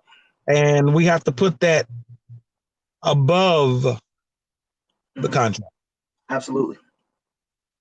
Yeah. So do you believe in prenuptial agreements in a covenant relationship? I can see why it's done. Right. But now I can see why it's done. For me. Wait, hold on. I'm gonna answer. I'm gonna answer like Pastor Jason Moody. I'm at Hops. We talking. We keeping it real, son. And that is, you know how we do. Give me your knee jerk. Give me your blanket. Then we'll unpack it. Do you believe? Wood said, "Be careful." Huh? No. Who said that? Woods. Woods on here? Yeah. Oh, listen. Okay, here it is. Jay. Yeah. You are worth. Yeah. y'all see his face, y'all? Come on. You are worth. Yeah. $100 million. No, I'm gonna go and I'm bring you worth 3.5 mil. Yeah. She bad. Yeah. She love God. All that good stuff. Yep. You in love with her. Yep. Do you have her sign a prenuptial agreement before you say I do? Yeah. Is that covenant or is that contract? That is my free will. Is that covenant or contract? That is that covenant or contract? Come on, Reverend. It's covenant. It's covenant. Covenant or contract? It's covenant. Because now you gotta help me with that. Because we're coming into agreement concerning this decision.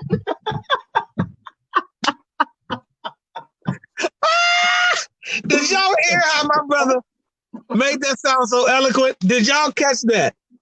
That was wisdom, Reverend. I like that answer. But that's a covenant because we came in an agreement. Yeah. But I mean, reality, if I married someone, I probably wouldn't.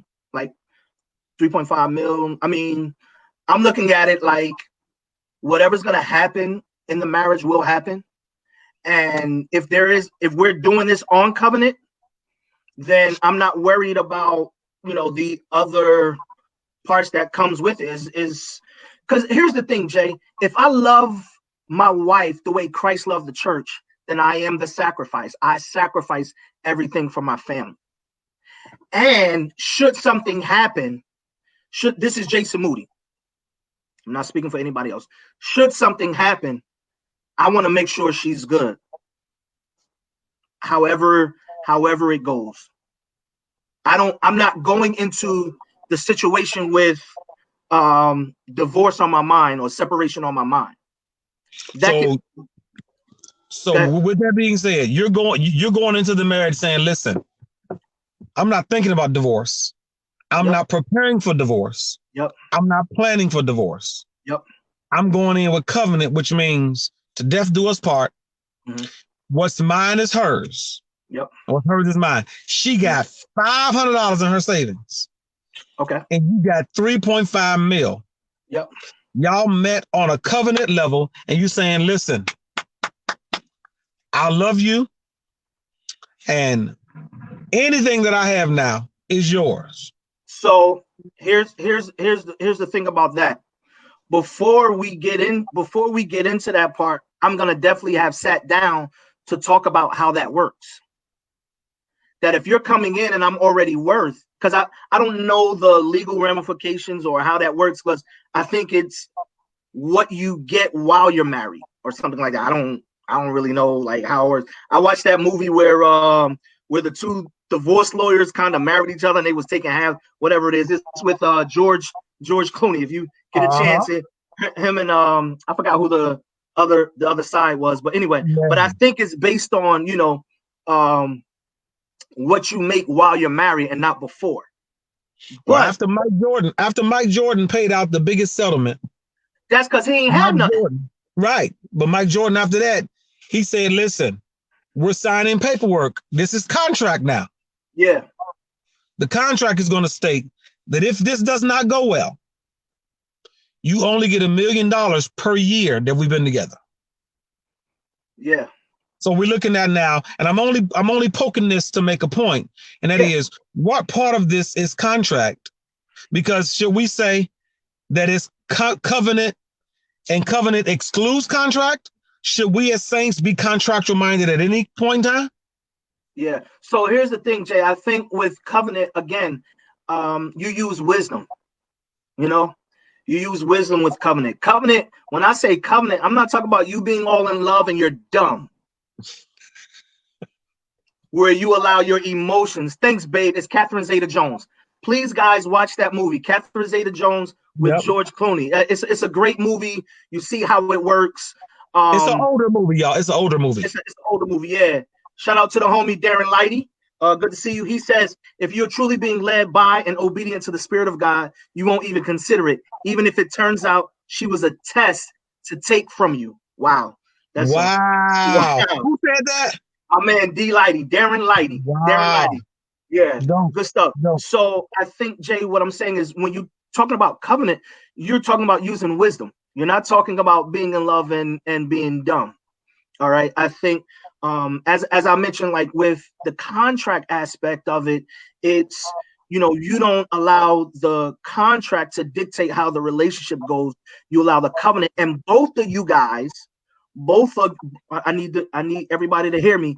Both of you are there to honor the covenant.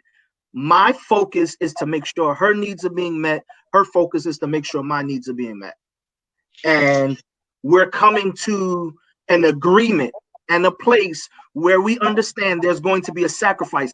That does not mean I dumb down my personality. She dumbs down her personality. We understand in order for this to flourish, we need both personalities to be who they authentically are. All right. I'm not trying to dim her fire. She's not trying to dim my fire. We are two flames coming together to make a greater flame. And it's important that, when we understand that, because if it's about covenant, then we are also considering the why we are getting married. Right.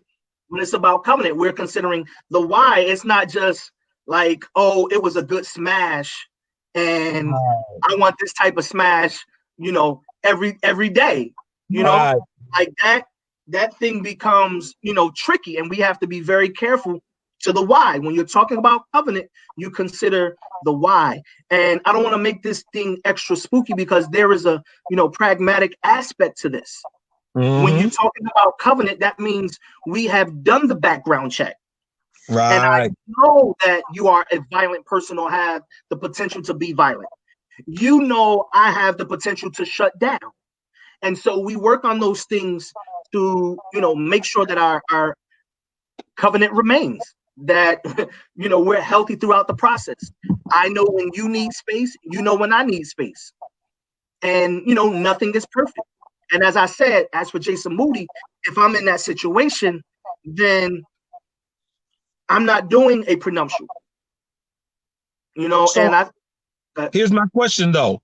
Not though. So here's my question now. Mhm. What's the purpose of the contract then? If you're not gonna do prenup, Mhm. meaning pre the nuptials. Right. And because So, I have solemnized weddings, I've solemnized marriages. I know what the nuptials means. That's the agreement. That's that's the verbiage, all that. So if we're not doing a prenup, mhm, why are we signing paperwork to the world system if we're mhm. gonna be covenant driven? Because we still live in the world, we still have to operate. So And what does the contract do for us? the contract allows, if I die, it goes to you. So the Whatever contract now is not so much for marital dispute. The contract is for legal benefit. legal benefits in the earth that we live in. And I got you. And I'm only saying that because I've had a prenup conversation several times, because I know some people, they can get so covenant driven.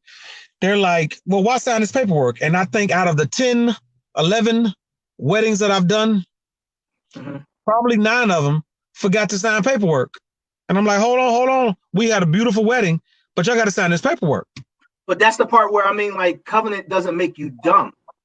Covenant gives you wisdom. You're looking at the checklist, and Mm-hmm. wisdom says, I got to make sure that my spouse is on this documentation, because, oh my gosh, Jay, I know of a situation where a guy dies, right?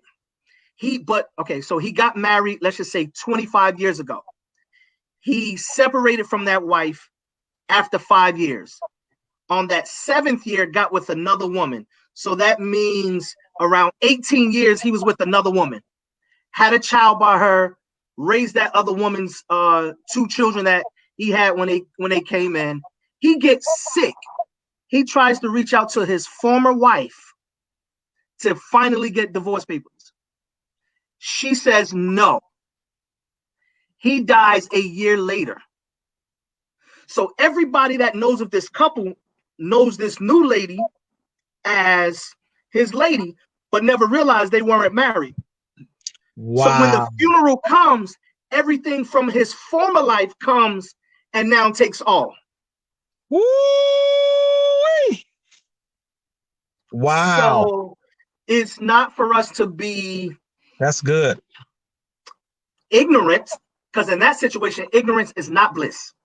Uh, but it's for us to, handle property and business. Jay, that's good right there. I've never heard that explained like that. And I think that's really good for us to teach to people so they Mhm. understand the importance of the contract, Yeah, but not allowing the contract to override the covenant. The correct, contract is a systematic thing we live in here, correct, and there are benefits to that. But the correct. covenant, me and this young lady coming together, is about my love for her Mhm. under the sight of God. Absolutely, It's not about me absolutely, loving her under the sight of a system, exactly, under the sight absolutely, of God. And our connection is absolutely, godly, absolutely, God ordained, absolutely, God allowed. And the government paperwork is just for this world system.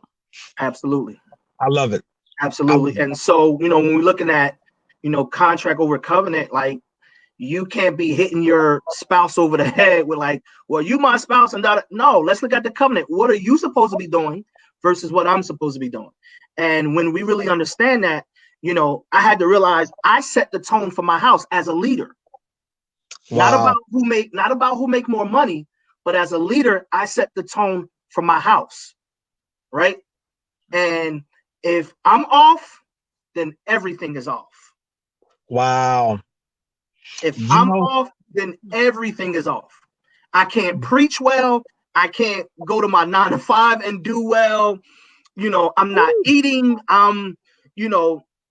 Just all of those things that takes life off kilter for us. Jay, what's interesting is back in 2003, when 2002, when I was going through my and I remember walking outside of our townhome. I was taking the garbage out, and I knew that it was over. And I'm walking out, and I was so convicted. Yeah. And I was talking to God, and this is right when I was writing the song, "Thou Son of David, have mercy on me." Yep. Yeah. I felt worthless.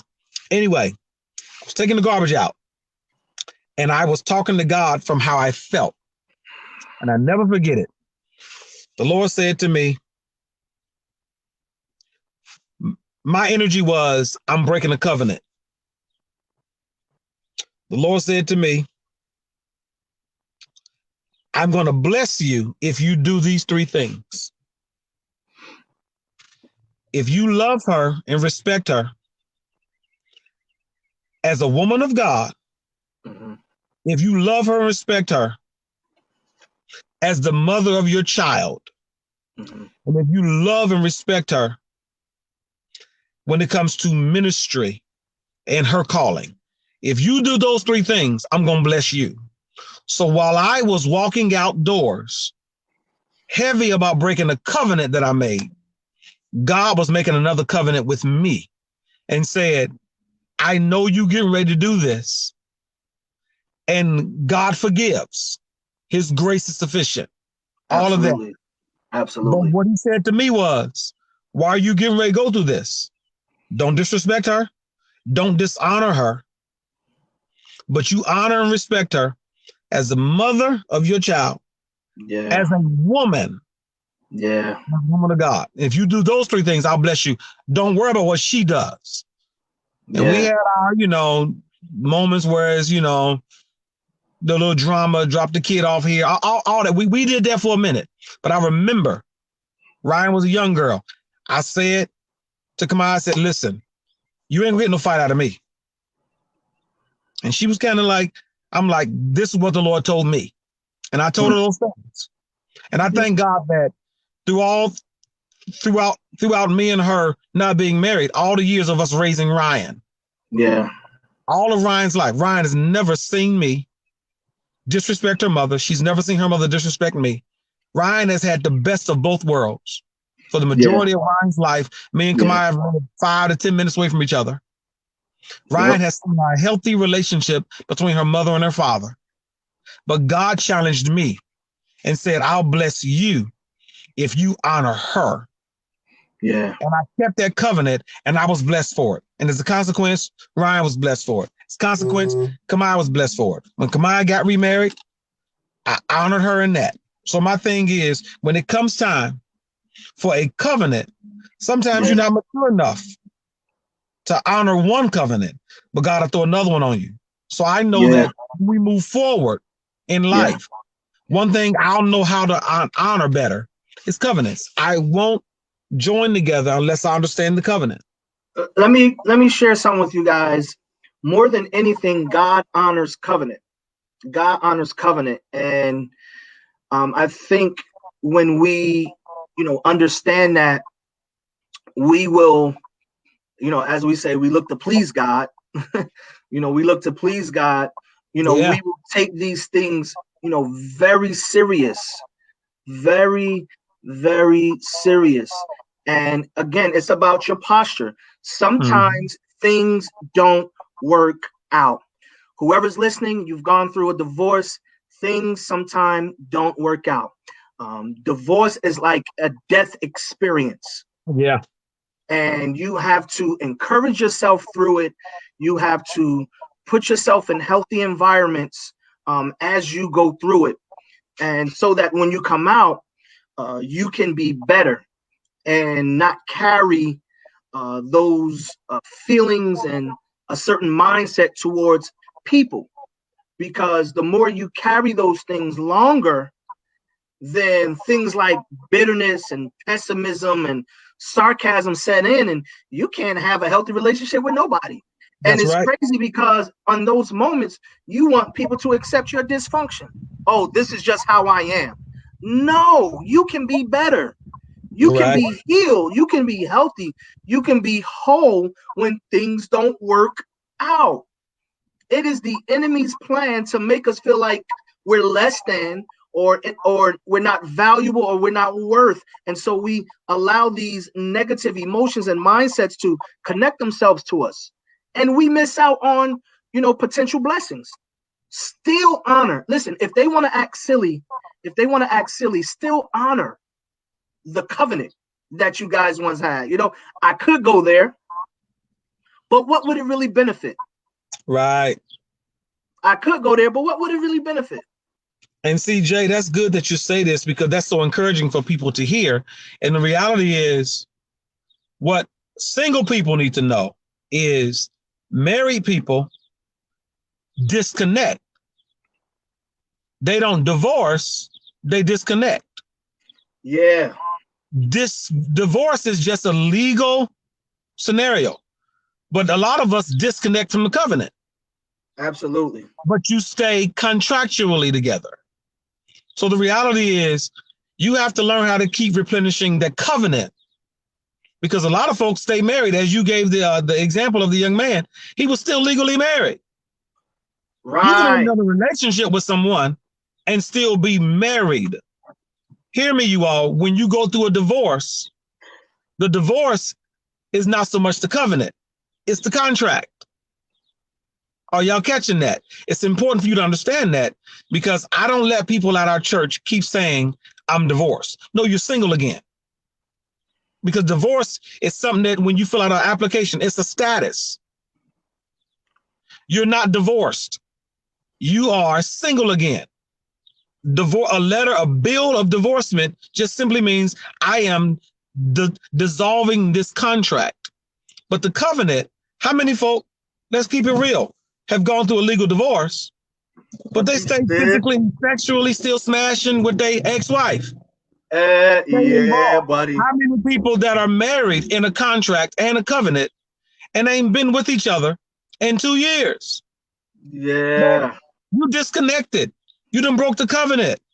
Infidelity. The list goes on and on. So my thing is, what we can't do is play both sides of covenant and contract to keep ourselves in a righteous place. Don't use contract to make yourself righteous when you broke covenant, and don't use covenant vice versa. So I think it's important for us in this conversation to know how important it is, because when I do get married, I'm marrying Prophesy. a bad boy. I'm marrying for life. Prophesy.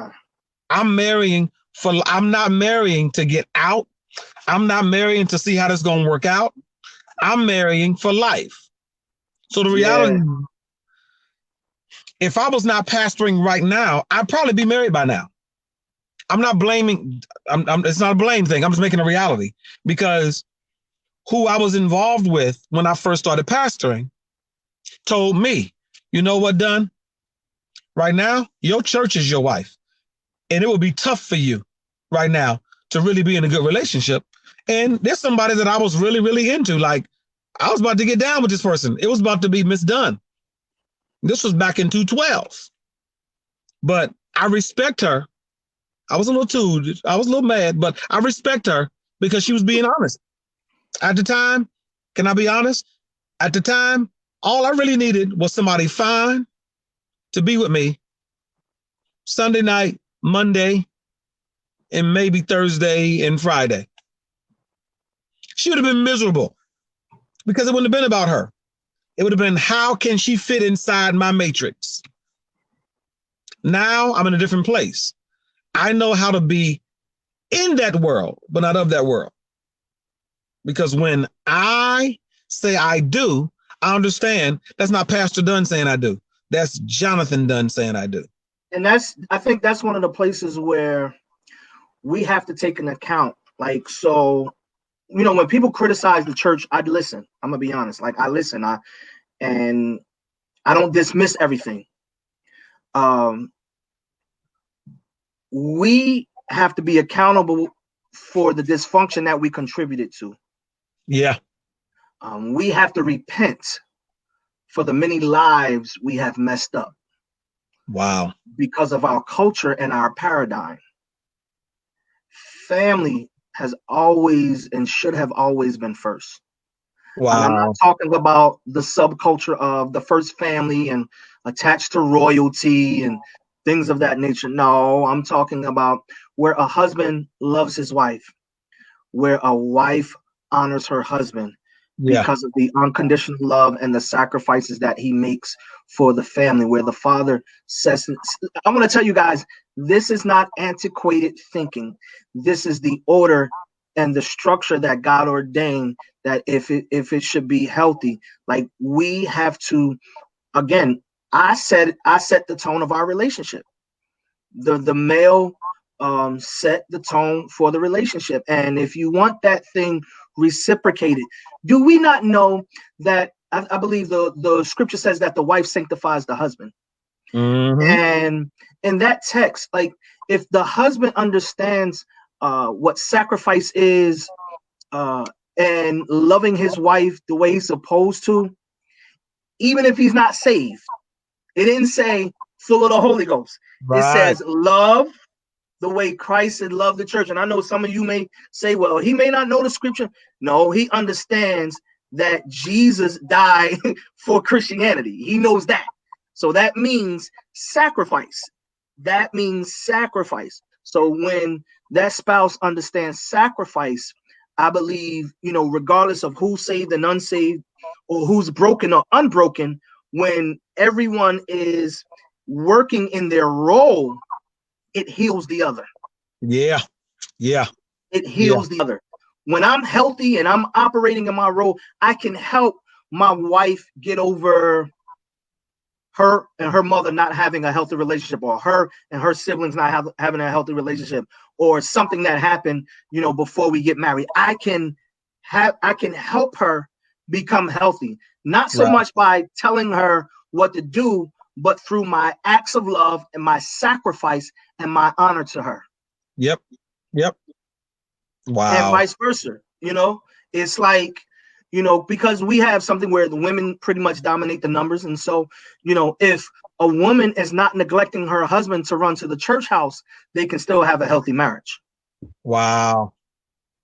Like, if he calls for date night, then y'all in revival, if you're in Christ Covenant Church, go on that date. That's right. Go on that date. If I see you at church knowing that your husband wanted a date night. Yeah. Now I ain't old school enough where I'll open rebuke you, but I will walk past your seat and I will whisper in your ear, go home. Oh, you coming? I'm taking to the office. I'm like, listen, bro. And I think it's important that we know the husbands. What's up? Yo, my man, what's good? Like we can't ignore that woman has a husband at home. You giving her one word, because it's confusing to them. Like, how can I give you a word, tell you to love God, but you can't go home and love that spouse? There you go. And I'm putting it in position because saying that one may be saved and not saved, and it's like church should never be the competition for the home. It should never be in no scenario. If you're going to a healthy church and you're in a healthy place, it should never be. When I say it should never be that scenario, and the reality is, so many churches have been that. Yeah, like it's been that scenario where they church first. No, it's God first. Yes, it's family. Yeah, then it's church. And because we've had this dysfunction, and let's just keep it real, a lot of pastors, they get their ego stroked. Yeah. Wait a minute, hold on. Is that Jonathan Dr. Wood Sr.? Yes, sir. What, Jonathan Woods? I like your comment, but you said Moody. That's good, man. Get to know the husband. That's wise, bro. Oh, so John, you gonna discriminate because I ain't married? That's how we doing it? You gonna discriminate? I said something good too, John. I ain't see no comment. We're done. Exclamation point. You still ain't called me. Let's end this live talking about Dr. Woods, who don't want to call nobody back. Hey, No, he been elevated. I know, that's the thing. See right there. He been elevated, Doc. He been highly exalted. Come on now. Been elevated. I don't care if you're a bishop. I don't care if you're a presbyter. You have not love, you have nothing. Where you at, John Woods? You ain't saying nothing. See? He said, I've been giving you love. Read the comments. Let me go. I ain't saying not one. he been saying amen. He been saying amen. Amen. Oh, wait. Here we go. Okay, I didn't see this. Dunn. That was good. Okay, all right. My bad. My bad was okay. You got me. Listen, you can openly rebuke me. I stand to be rebuked. I stand to be rebuked. That was my fault. I think I was so engaged with what you were saying, I was missing the comments as they were coming by. Okay, yeah. and you know what, Jay? He gave me more exclamation points than he gave you. That's right. Come on, Woods. Come on, Woods. See, I got to be careful with y'all Bible way boys. Y'all be sticking together. Well, he ain't Bible boy no more. Woods. Yeah, come on, Woods. Come on, church. Come on. Y'all Father, know me. Father, Son, Holy Ghost, all in Jesus' name. See, he done left the faith. Uh-oh, come on.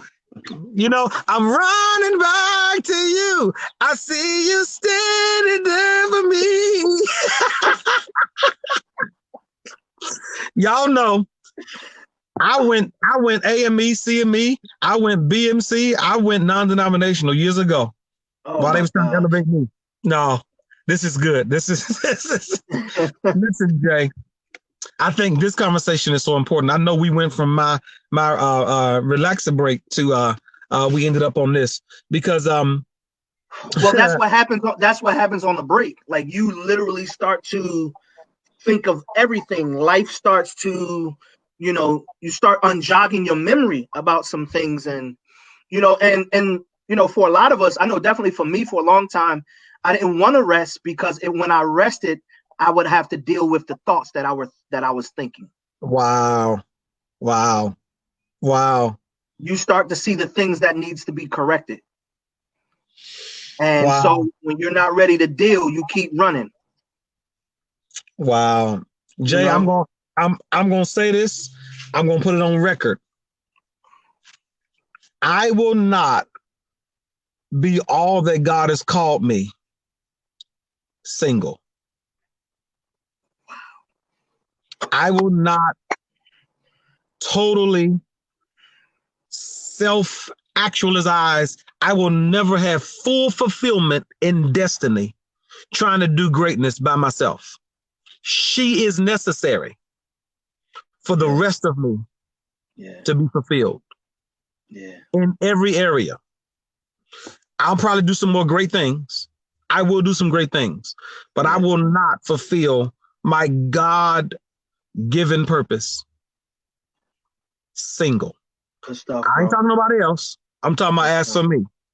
Good stuff. I believe that above smashing, above all the other stuff, for me to have companionship, for me, and for those that are super saved that don't know what smashing is, that's having sex. But for me to have somebody that is a companion, here's another word, accountability. Yeah. If I don't have somebody to partner with, I don't believe that I will reach my full God-given potential. And I think that you've been an example. Jonathan Woods has been an example of men of God that I've met that are married and that have been married for a lengthy period of time, enough for them to have experience enough to show true expression. Yep. Experience enough. So I thank God for your covenant with my sister. I thank God that you've been able to show me. And I've been down there in Jersey a couple times. I've seen y'all have some heated moments where you're like, okay, listen, all right, just done. Let's just go on to the concert. Let's go on to the service. No, yeah, and then I know that it ain't been like perfect every day, but when I say I've never seen you dishonor her, and I've never seen her dishonor you, it's always been an example of this is how we do it. So I got enough examples in front of me for me to at least get it right for 12 years. Yeah. Yeah, man. But you know, it's crazy, man. It's like I think we were talking about it earlier, and that's where the whole getting over yourself becomes deeper. Yeah. When you get over yourself, buddy, frees you, man. It frees you up. So, I mean, and to be able to live life. I'm gonna get in trouble. I know this has been long, but being able to live life with somebody else's opinion about you to help you as a mirror versus you looking in the mirror and saying, I'm straight, versus somebody else is the mirror saying, no, you're not. That's crooked. No, you're not. You got something right there. No, you're not. Because we see ourselves through our own mirror and only judge ourselves based on how we see ourselves. But when somebody else becomes that mirror, which is what I believe marriage is, that person is a real live mirror to tell you, I know what you see, but let me tell you what I see. Yeah, slip hanging. Like, I don't know. I didn't see that. Yep, that's why I'm here. And I think that right there is going to be good for all great men and great women of God who are single and looking for a covenant relationship. Absolutely. Yeah, covenant. That's critical, bro. That's very, very critical, especially in the time that we're living in now. Yeah, absolutely, Talia. Absolutely. Talia on here. Talia's on here. Dorby's on here. Hey, Dorby. Dorbanel's on here. Absolutely. What's up, baby? This is what Dorby said. This is a great conversation. This is confirmation. Divorce calls you by your past. Single again. Yes, that's my baby Dorby, y'all. That's my little sister. That's Dorema's sister. What's up, baby? And hey, you know, she's down there in LA doing big things. Yeah, man. That takes letting down the ego and And you know, Ty, you know I've learned so much from you and Phil. Yeah. I mean, when I say this is good, this is good. See, I don't have my other stuff rolling. I can't see all the comments. Jay got the wonderful setup. But I believe this is a really, really being So Jay, let me take over and ask you a couple questions before because I done detained you for 2 hours, but I don't care because I'm on my relaxer break. So Jay, you knowing me, and the people are watching, and I don't know who from my church is on here, but if y'all from FAI, if you on here, this is not Pastor Dunn. I'm not somewhere on a sabbatical. I'm not somewhere getting a word from the Lord for you all. Hallelujah. Hope y'all got one on Sunday. Here's my point. My question. If I were coming down, you and Shaquilla, I'm about to show up, and I'm about to show up with my mate. This is the person I'm about to marry. Mm-hmm. And you now took her to the side and said, okay, let me check her out. Let me make sure she's solid. What would be 3 things you looking for that you know I need? Aside of she got to be this. What are 3 things that you being my brother for life, knowing that I need? One of the things that I will look for is how she responds to you.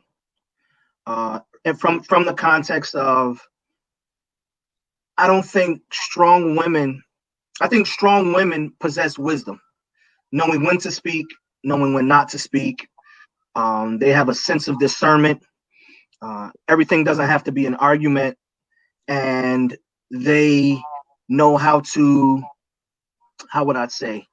Wow. They know how, they're not trying to change you, and they're secure enough to say, you know, JD, you know, when we were laughing, I noticed da da da da da da da, and they say it in a manner where it's not public, and you honor what she says. So I'm looking Wow. at the whole interaction piece.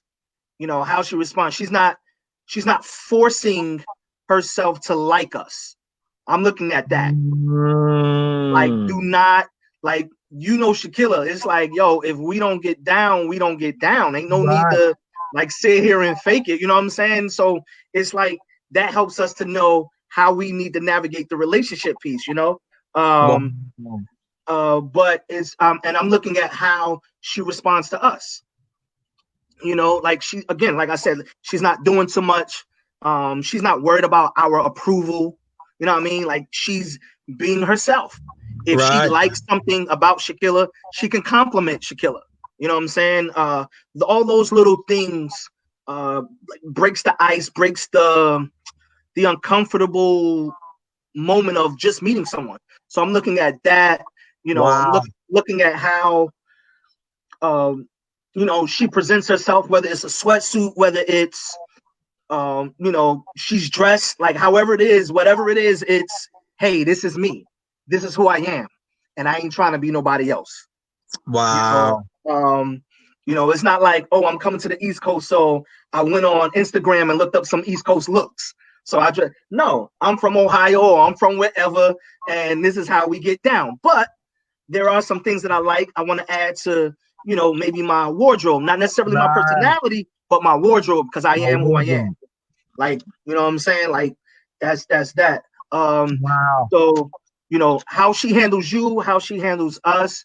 And then, just in conversation, it's just, you pick up where a person is. And, if she's speaking from a place of, good mental health, she's speaking from a place of good emotional health, kind of, discerning those things.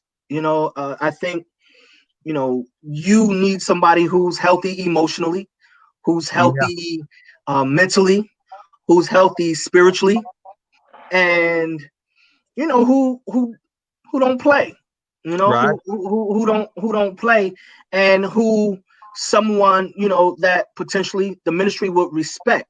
They ain't gotta like her, they gotta respect her. You gotta like Right. you gotta respect, and it's a way, like Shakila will check me sometimes and be like, yo, I think you need to draw the line, in certain things and certain people, certain relationships. And that's Yeah. male and female. That's male and female. It's not, on some like, oh, I don't like that chick because da da da. Nah, like, if it's a dude, she'll be like, yo, watch him. Wow. And Wow. I think Wow. for you, I just want you to be patient, and I want you to be open.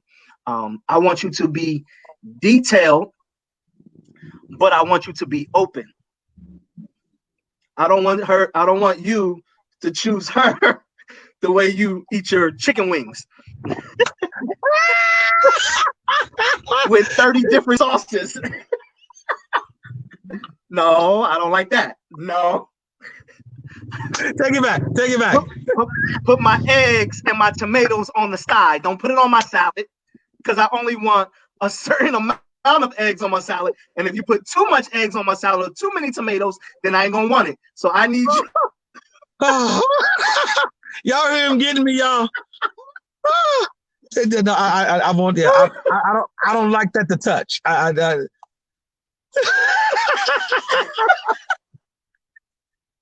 No, don't touch me.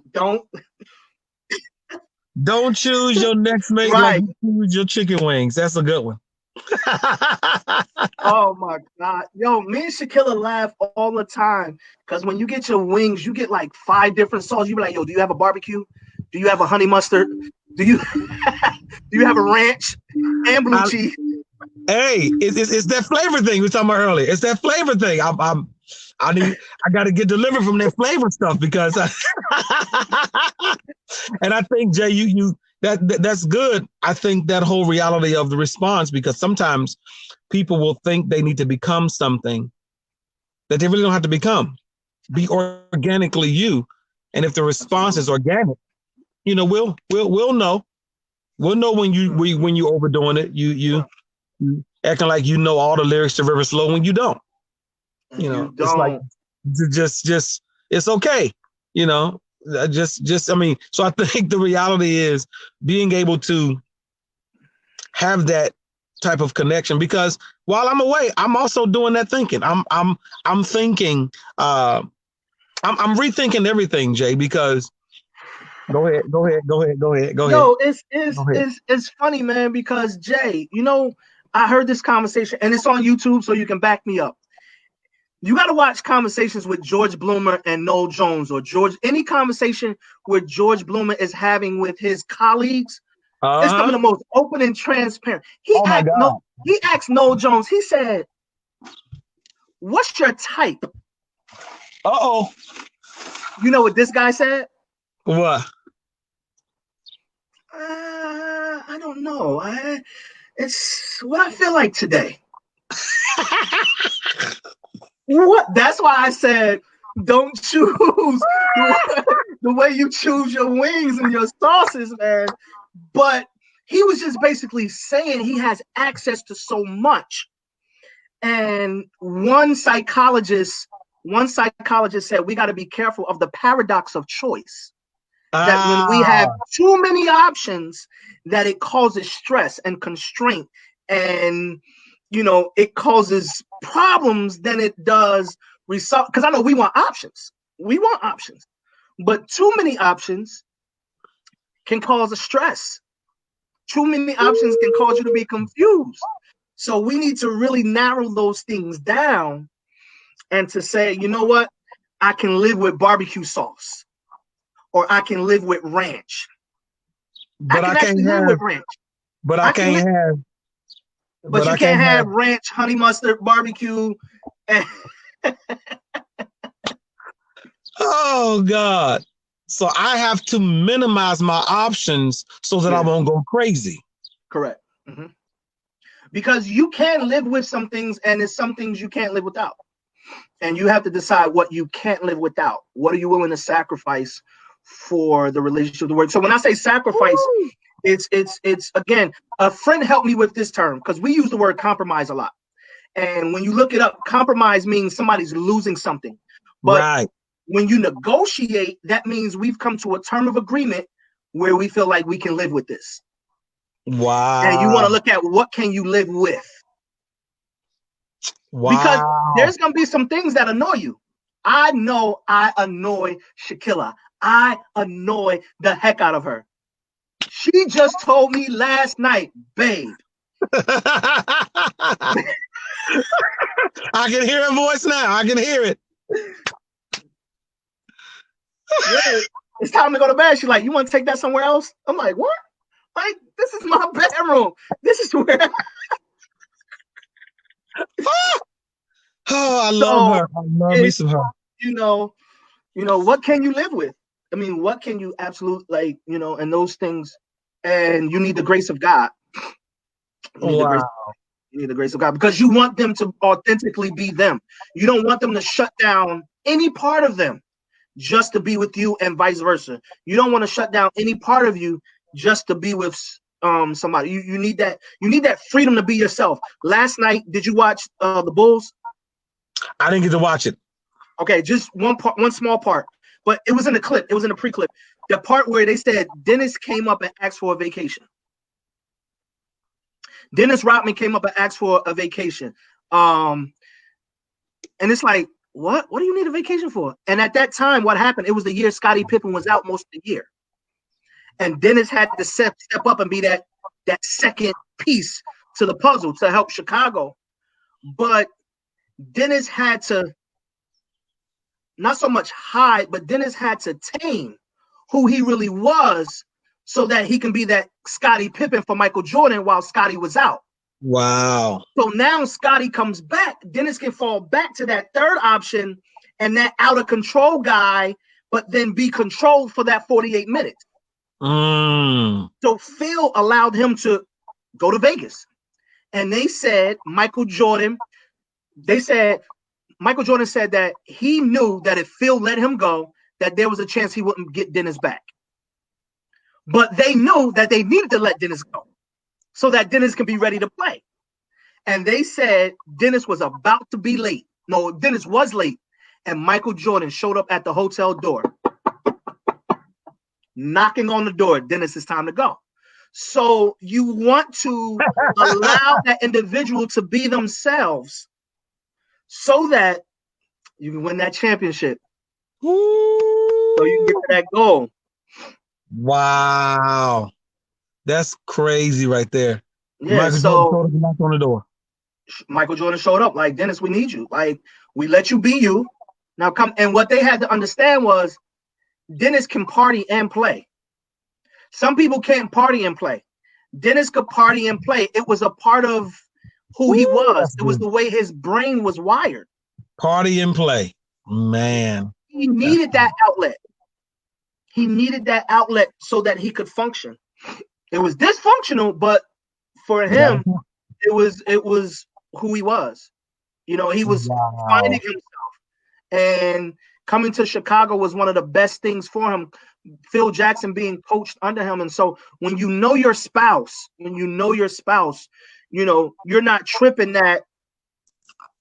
For us, it's like, my thing is, I go to basketball games and I sit at the gym and watch like 3 or 4 games. And I come home and we good. She goes to the mall and she enjoys her quiet time at the mall, walking around. It's not just about shopping. It's just what's here, what's out there. This is the way I unwind. I will go for a walk for a couple of hours. And so you gotta, allow that and allow them. The point is to allow them to be themselves for the sake of the relationship. Wow. So, yeah. That's crazy, man. Wow. And see, this is really, really good for me because I know that coming into this next, and y'all listen, I want to thank you all for allowing me to just be able to, because this has been great therapy for me to be able to just talk to my brother like this, but be able to be on this because I am on this relaxer break until I get off of it. Because I know how important it is to be able to have this therapy. Everything is great, good, but I want to make sure that I am 100% a healthy version for the next version of who I need to be. And that's going to be holistic. So, I mean, I'm on my black seed oil. Y'all ain't saying nothing. I'm on my echinacea. Y'all ain't saying nothing. Go ahead. Keep going. Black seed. All right, keep going. Echinacea. Watch this. Y'all ain't ready for this. I'm on my allobiotic. Not antibiotic, not probiotic, but allobiotic. Yeah. Y'all ain't ready for that. I'm leaving it up there for a moment. Watch this. I'm on my, this is the only speaking tongues I'm doing. Ashwagandha. That's the only speaking tongue. Ashwagandha. Yeah. Yes, Lord. This stuff is good for you. It is so many health benefits. I'm on my where's your oil of oregano? Oh, my oregano oil. That's that. I got that in my other bag. I got it in my other bag. But you don't take it by itself, right? Not the capsules I do, but the oil. Yeah. The oil. Oh no. Don't you do that to yourself. Don't you take that oregano oil by just the oil, bro. Drop them 2 drops under your tongue, man. Ain't no way in the world. I drop them in some honey with some more water, and I'm telling you that sea moss is a blessing. Yeah, if you're local in my area, go check out my boy Anthony in Inglewood at TMP, or go check out my boy Jamal Wright over at Live Right. They got sea moss. I rock with both of those guys. They really help keep me on my health regimen. They help keep me, from negative reports from the doctors. So, go check them out. Live Right on McBride Ave. If you're in the Patterson area, if you're in the Bergen County area, shout out to my boy Anthony at TMP. Go get that sea moss. Go get you some juices. Great spots. And another thing I've been doing that wheatgrass, those wheatgrass pills, those little green wheatgrass pills. Oh, you doing pills? Oh yeah, bro. I do the shots. Dude, I do the wheatgrass. Take like 6 or 7 of them, and that. I mean, so man, listen, I am doing a whole lot better, but I'm looking to get myself at a place of the healthy body that God has given me. I want to restore that body and get it right. And a part of that is also this relaxer break. I'm relaxing and I'm celebrating. I'm in a wonderful area where God is going to be able to refresh me, restore me, replenish me. So Jay, Yes, man, sir. I want to thank you. This has Yeah, been man. awesome. I'm gonna try to, chill. I'm gonna be watching. I'm gonna be checking out your lives. I see you got a host of great people coming Oh on yeah. this week. Yeah. My Natalia Baker, the rest of my good people on there. So yeah, this is good. And I'm gonna be picking your brain on this whole setup because coming out of this next week, I'm gonna have my setup. Y'all, I'm gonna be so dope with my setup, with my whole live is gonna be dope. Yeah, I'll talk to you offline and I got you. I'll make sure you're Perfect. good. Well, I'll make sure man, you're love good. you, man. Love you to Love you, life. bro. This has been great. Listen, bless all of you all. Anybody that logged on from FAI that rode with us for this 2020, God bless you all. Just know that Pastor Aloysius Dunn, Pastor Jonathan Aloysius Dunn, I am for the better. Y'all see that? For the better. These are some great times. There's gonna be some great things, as I told y'all on Sunday. Look forward to. I'm praying to God that what He put in my heart, the unction that I felt, in a couple of weeks, we're going to start seeing some very positive reports. Some positive Yeah. information is going to be hitting the airwaves about what's going on, and it's going to be because of the saints. Our prayers, God has heard our prayers, and I believe God is going to heal and touch our land. So if don't nobody get back to reopening, the body of Christ can get back to reopening. I'm not just talking about going to church. I'm talking about shutting down all this fear, all this crisis, all this stuff. I believe we're going to hear some good news in a couple of weeks about how things are going to happen because we got too much destiny to be worried about a Yeah. virus. We got too much to be living for to be worried about how if we're going to die or not. You're going to live and you shall not die. So y'all be encouraged. Y'all be blessed. We will see y'all again. I may not even do my Wednesday night Bible study. I may not. Who knows? But I'm enjoying myself. That's what I'm going to do. Hallelujah. Come All on right, here. y'all. I'm out of Yo, here. love you, bro. Love you, Peace, man. man. All Everybody right. have a great day. Y'all have a blessed one.